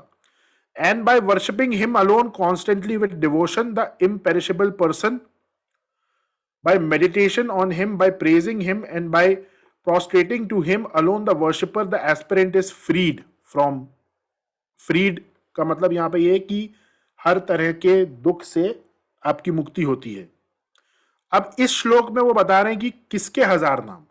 अनादि निधनम विष्णुम सर्वलोक महेश्वरम लोकाध्यक्षम स्तुवन नित्यम सर्व दुखादि गो भवेत।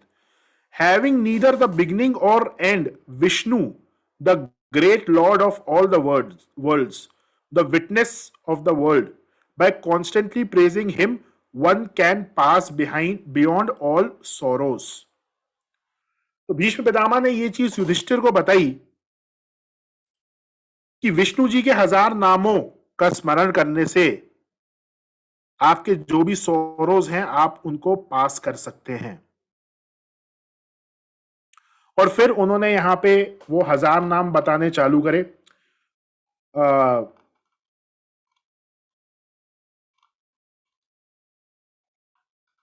यहां से ये 1000 नाम चालू होते हैं।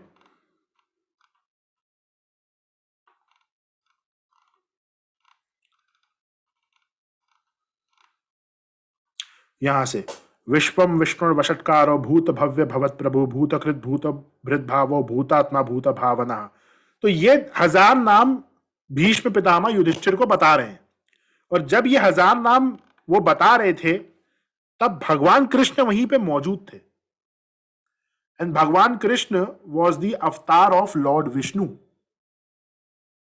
तो क्योंकि भगवान कृष्ण वहां मौजूद थे जब ये नाम बताए जा रहे थे, ये नाम अपने आप में जागृत हो गए। आप देखेंगे आपको बहुत सारे सहस्त्र नाम मिल जाएंगे, शिव सहस्त्र नाम, दुर्गा सहस्त्र नाम, बहुत सारे सहस्त्र नाम है, लेकिन वो सहस्त्र नाम भगवान के सामने नहीं बोले गए, उनसे भगवान की पूजा करी गई, इसलिए वो जागृत नहीं है। वो सिर्फ जागृत साधु संत या जिन्होंने बहुत सालों तक उन नामों की तपस्या की है उनके लिए वो जागृत होते हैं। ये जो सहस्त्र नाम है, विष्णु सहस्त्र नाम, ये स्वयं जागृत है, क्योंकि ये भगवान के सामने, भगवान के फिजिकल फॉर्म के सामने बताए गए थे। इसीलिए इन्हें बोला जाता है कलयुग की सबसे बड़ी रेमेडी। और मजे की बात यह है कि जुपिटर को इंप्रूव करने की भी जो प्राइमरी रेमेडी है दैट इज विष्णु सहस्त्र नाम। जो रेमेडी हमने आपको अभी बताई है, जहां पे आप थर्सडे को हनुमान जी के मंदिर में जा रहे हैं, दैट इज सेकेंडरी।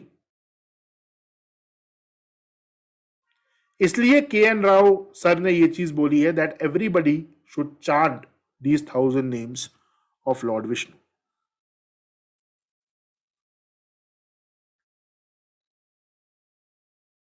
सर आप थोड़ा इसको एक्सपैंड करें। बहुत बढ़िया। देखिए, वाकई में ये कलयुग की सबसे बड़ी रेमेडी है। भगवान विष्णु बोला गया ये पालन करता है हमारे, ओके, हमें पाल रहे हैं।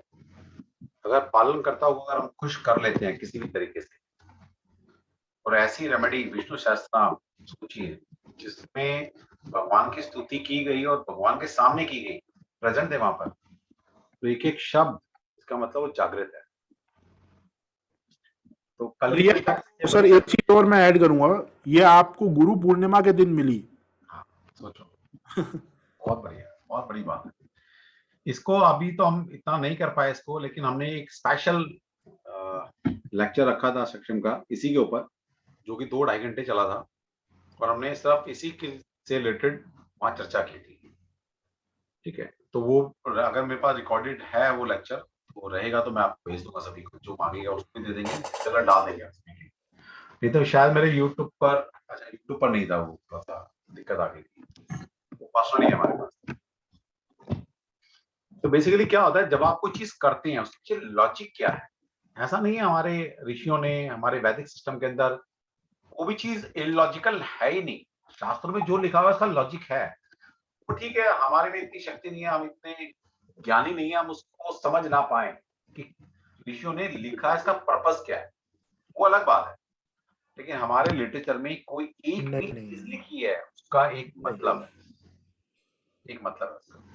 ठीक है, तो ये रेमेडी कीजिएगा एटलीस्ट, क्योंकि आज हमारा पर्पस था कि जुपिटर को समझाएं कि जुपिटर है क्या आपके जीवन में, गुरु है क्या, और अकेले अगर गुरु को आप पकड़ लेते हैं तो एटलीस्ट जीवन की नहीं आपकी पार है। ठीक है ना।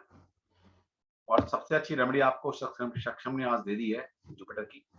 उससे पहले हमने समझाने की कोशिश की जुपिटर क्यों इंपॉर्टेंट है आपकी लाइफ में, वो समझाने की कोशिश की ज्योतिष के माध्यम से। जितने लोग समझ पाए ठीक है, ओके, रिकॉर्डिंग को दोबारा सुनिएगा, डेफिनेटली बहुत हेल्प करने वाली है आप।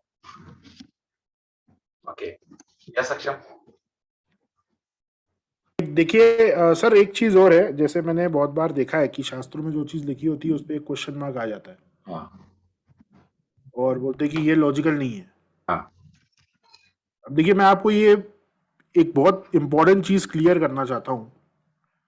मैंने अपने फ्री टाइम में, बिकॉज मैं ये चीज प्रोफेशनली नहीं करता हूँ, तो मुझे यहाँ से इनकम का कोई वो नहीं है, राइट। हमारा जो इनकम का मोटिव होता है वो हम अपने प्रोफेशन में ही वी डू इट, हम सारी इनकम वहां से जनरेट कर लेते हैं। मैंने साइंस और वैदिक साइंस के ऊपर बहुत बड़ी रिसर्च करी है। वैदिक साइंस इज एक्चुअल साइंस, और आज जिस चीज को हम साइंस बोल रहे हैं वो साइंस से बहुत बहुत दूर है। आप मुझे एक बात, मैंने अभी सर रिसेंटली एक डॉक्टर थे, उन्होंने मुझे बताया कि लेटेस्ट एक रिसर्च हुई है मेडिकल, उसमें ये प्रूफ कर दिया गया है कि जब बच्चा गर्भ में आता है उसके 3 महीने बाद उसमें प्राण आते हैं, थर्ड मंथ से। पहले ये मानते थे कि 5th मंथ से आते हैं, उसके पहले मानते थे कि 7th मंथ से आते हैं। अब 7th मंथ वाली रिसर्च को डिस्क्रेडिट किया, 5th मंथ वाली रिसर्च को डिस्क्रेडिट किया, अब 3rd मंथ में उन्होंने प्रूफ ये बोल दिया। हमारे शास्त्र डे 1 से कह रहे हैं कि फर्स्ट डे से ही प्राण आ जाते हैं। करेक्ट। अब आप देखिए ये उस वहां तक पहुंच रहे हैं ना धीरे धीरे। मॉडर्न साइंस की जो एक सबसे बड़ी वीकनेस है वो ये है कि आज जो रिसर्च पेपर आए कल उसको डिस्क्रेडिट करके कोई दूसरा रिसर्च पेपर डाल देगा, राइट। दूसरी चीज, नासा, आज आप देखेंगे जो सूर्य ग्रहण चंद्र ग्रहण लगते हैं सर, ये सब नासा से देखे जाते हैं कि किस दिन लगेगा, कितने बजे लगेगा, कितने मिनट में लगेगा। नासा 1950 में आया, लेकिन हमारे यहाँ करोड़ों साल से पंचांग देख के बताया जा रहा है कि किस दिन किस मिनट पे सूर्य ग्रहण चंद्र ग्रहण लगेगा, और आज तक 1 सेकंड का अंतर नहीं हुआ है। बिल्कुल ठीक बात। तो साइंस कौन सी ऊपर है?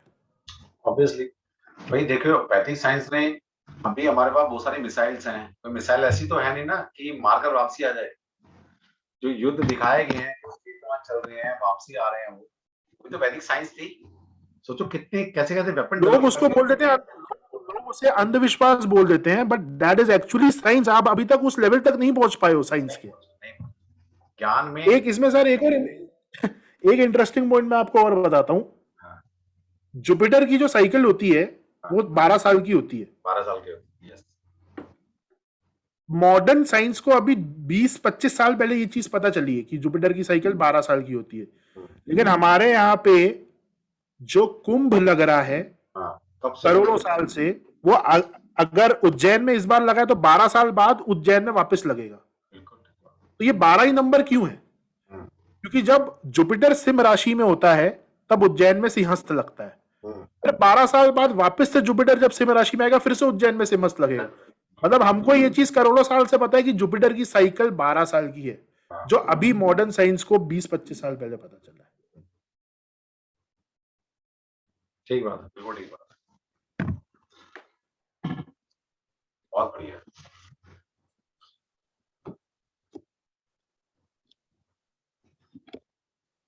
चलो, अब हमारे साथ पूर्णिमा मैम भी हैं, अभी वेट कर रही हैं, और मैं चाहूंगा सक्षम कुछ है अभी अपना? नहीं सर।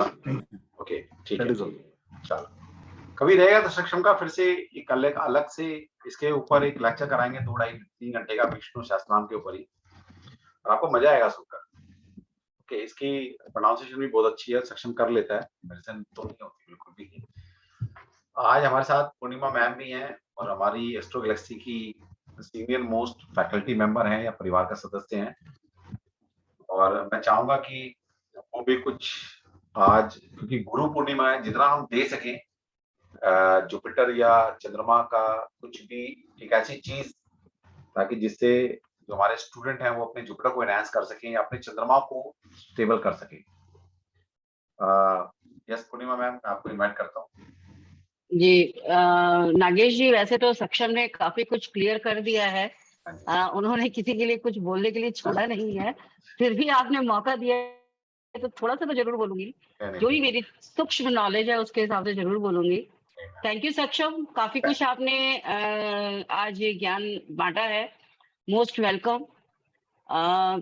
गुरु पूर्णिमा, गुरु पूर्णिमा आषाढ़ पूर्णिमा आषाढ़ महीने की आखिरी तिथि पे ही क्यों आती है? और आपको पता है कुछ चीजें फिक्स हैं। गुरु पूर्णिमा के दिन चंद्रमा धनु राशि में ही होता है और केतु के ही नक्षत्र में होता है, ध्यान दीजिएगा इस बात पे। जो हमारी गैलेक्सी के 2 इंपॉर्टेंट प्लेनेट हैं गुरु के अलावा, एक सूर्य और चंद्रमा, दोनों का ही संबंध इस समय गुरु के साथ होता है। पहला, जैसे कि मैंने कहा, चंद्रमा धनु राशि का और किसके नक्षत्र में? मूला नक्षत्र में, और धनु राशि गुरु के स्वामित्व में है। सूर्य मिथुन राशि में होते हैं, किसके नक्षत्र में? गुरु के नक्षत्र में, पुनर्वसु नक्षत्र में। ठीक है, अब मूला नक्षत्र जो आता है, चंद्रमा जो मन का कारक है, मूला यानी जड़, आपका अस्तित्व कहाँ से आया है, आपकी जड़ें कहाँ हैं, आपकी रूट्स कहाँ हैं। और पुनर्वसु ऐसे संस्कार, ऐसी परंपरा जो बार बार दोहराई जाए। करेक्ट? Yes ma'am. तो गुरु तो है ही विस्तार, ग्रोथ, परंपरा, संस्कार। तो जब गुरु पूर्णिमा आती है तो हमें ये याद दिलाती है कि जो हमारे पूर्वज हैं, जो हमारे गुरु समान है, सिर्फ गुरु ही नहीं, गुरु वो जो सिखा रहे हैं एक टाइम के बाद, जब हम बड़े हो चुके हैं तब हमने अपनी मर्जी से गुरु धारण किया, या टीचर जी से हमने एकेडमिक क्वालिफिकेशन ली, वो हमारे गुरु हैं। पहले गुरु कौन है? माँ, जिसका संबंध भी चंद्रमा से है। तो पहले संस्कार कौन देती है? माँ। तो यहाँ पे भी गुरु और चंद्रमा का संबंध बन गया, किसके साथ? जड़ों के साथ, रूट्स के साथ। तो गुरु पहला ज्ञान क्या देता है? अपनी जड़ों से जुड़िए, अपनी परंपराओं से जुड़िए। और ब्यूटिफिकेशन देखिए कि पूर्णिमा आती ही कब है? जब सूर्य चंद्रमा आमने सामने 180 डिग्री पे होते हैं। सूर्य चंद्रमा एक ही ग्रह के दो पहलू हैं, एक मन और एक आत्मा। अब आप कहेंगे मन और आत्मा में फर्क क्या है? आत्मा जो बल देती है, मन जो आपको चलने के लिए उकसाता है। मन में बहुत सारे विचार दृढ़ है। जब इन दोनों का संबंध गुरु से बनता है तो हमें कहते हैं अपनी परंपराओं के साथ चलो, अपने संस्कारों को फॉलो करो, तो आप रास्ते में कभी भी कोई दिक्कत परेशानी आएगी नहीं। परंपरा बहुत जरूरी है, रिचुअल्स बहुत जरूरी है। परंपरा कहाँ से आती है? परिवार से, हमारे पूर्वजों के संस्कारों से। और इसको राशि कौन से मिली है? भाव कौन से मिले हैं? 9वां और 12वां। ये भाव हमारी जन्म कुंडली के आखिरी 4 भावों में आते हैं। अभी सक्षम जी ने क्या कहा कि ज्योतिष में शनि और गुरु बहुत ही महत्वपूर्ण प्लैनेट हैं। बिल्कुल है, बिल्कुल सही है। और दोनों को ही भाव कौन से मिले? कुंडली के लास्ट के 4 भाव, गुरु और शनि पैरेलल में चल रहे हैं। पहले गुरु आया, फिर शनि आया, फिर शनि आया, फिर गुरु आया। यानी जो आपके पूर्वजों ने नींव रखी थी, जो परंपरा रखी थी, उसको आपको कैरी फॉरवर्ड करके आगे लेके जाना है। पुनर्वसु यानी पुनः पुनः पुनः उसका रिवीजन करना, बार बार दोहराना। करेक्ट? अब यहाँ पे आते हैं गुरु को कैसे ठीक किया जाए। सबसे पहले तो जिसका गुरु कमजोर है, तो मैं आपसे ये कहूंगी जो आपकी पहली गुरु है ना, आपकी माँ, उनका सम्मान करना सीखिए। क्योंकि पहला संस्कार, पहली परंपरा तो आपके का जो बीज है आपके दिल में आपकी माँ ने ही डाला था ना। क्या सही है, क्या गलत है? गुरु ही है जिसको सबसे ज्यादा स्थान मिला है कुंडली में। वो स्वामी 9वें और 12वें घर का है, लेकिन स्वामित्व इसके अलावा जो विस्तार मिला है दूसरे घर में भी, दूसरे घर का कारक भी गुरु है, 5वें घर का कारक भी गुरु है, और 4थे घर में तो उच्च स्थान लेके बैठा हुआ है वो। उसके बाद 9वें घर में, वहां पे भी वो बैठा है। 11वें घर में, वहां पे भी उसका कारक है। 12वें घर का वो खुद स्वामी है। तो कितने घर मिले? 5 घर। तो सबसे ज्यादा जो विस्तार मिला कुंडली में गुरु को मिला। गुरु क्या है? स्वास्थ्य है आपका। गुरु क्या है? आपका प्रॉस्पेरिटी, ज्ञान, सब कुछ तो गुरु है। तो गुरु क्या है? गुरुत्व आकर्षण। गुरु क्या है? ग्रोथ। तो अपनी परंपराओं के साथ जुड़ते हुए नई चीजों को एक्सेप्ट करना सिखाता है गुरु। कि आप कुछ भी सीखिए, कहीं पे भी जाएं, अपनी जड़ों को मत छोड़िए। पहला तो ये रेमेडी है आप सबके लिए और हम सब के लिए कि अपनी जड़ों को कभी भी ना छोड़ें अगर गुरु को स्ट्रॉन्ग करना है। अभी सक्षम जी ने बताया कि आधुनिक काल में या पुराने समय में, हर समय में विष्णु सहस्त्रनाम बहुत इंपॉर्टेंट रहा है। विष्णु सहस्त्रनाम में 1000 नाम है भगवान विष्णु के, और श्लोक भी है। 2 तरीके से लिखा गया, एक में जहाँ नाम ही है और एक जगह जहाँ पे श्लोक है। तो अगर आप लोग पूरा नहीं पढ़ सकते हैं तो गुरु को कभी भी आप अकेला गुरु को अगर आप लेके चलेंगे तो गुरु कभी भी स्ट्रांग नहीं होगा। गुरु के साथ आपको शक्ति को लेके चलना जरूरी है, माँ को लेके चलना जरूरी है। आप जो विष्णु सहस्त्रनाम का 65 नंबर श्लोक है, मैं श्लोक बोल देती हूँ। श्रीदः श्रीशः श्रीनिवासा श्रीनिधि श्रीदः श्रीशः श्रीनिवासा श्रीनिधि श्री विभावना श्रीधर श्रीकरा श्रीमान श्रीलोकत्रय श्रेया। यहाँ पे विष्णु से पहले श्री आया है, यानी माँ लक्ष्मी का नाम आया है। तो आप लोग अपने गुरु को उच्च करने के लिए, उसको स्ट्रॉन्ग करने के लिए 65 नंबर श्लोक का भी आप डेली पाठ कर सकते हैं। ये भी एक रेमेडी है इसकी। दूसरी रेमेडी है, पहली बात तो आप देखिए आपका गुरु बैठा कहाँ है, बहुत क्लियरली शशांक ने समझा दिया है अपनी अपनी पत्री के हिसाब से। आप लोग देखिएगा, अगर गुरु खराब भी है, किसी भी तरीके से भी खराब है, तो गुरु के लिए सेकंड स्थान आपको चाहिए क्या? गुरु से ज्ञान चाहिए, स्वास्थ्य चाहिए, धन चाहिए, क्या चाहिए? उस हिसाब से उसकी रेमेडी कीजिए।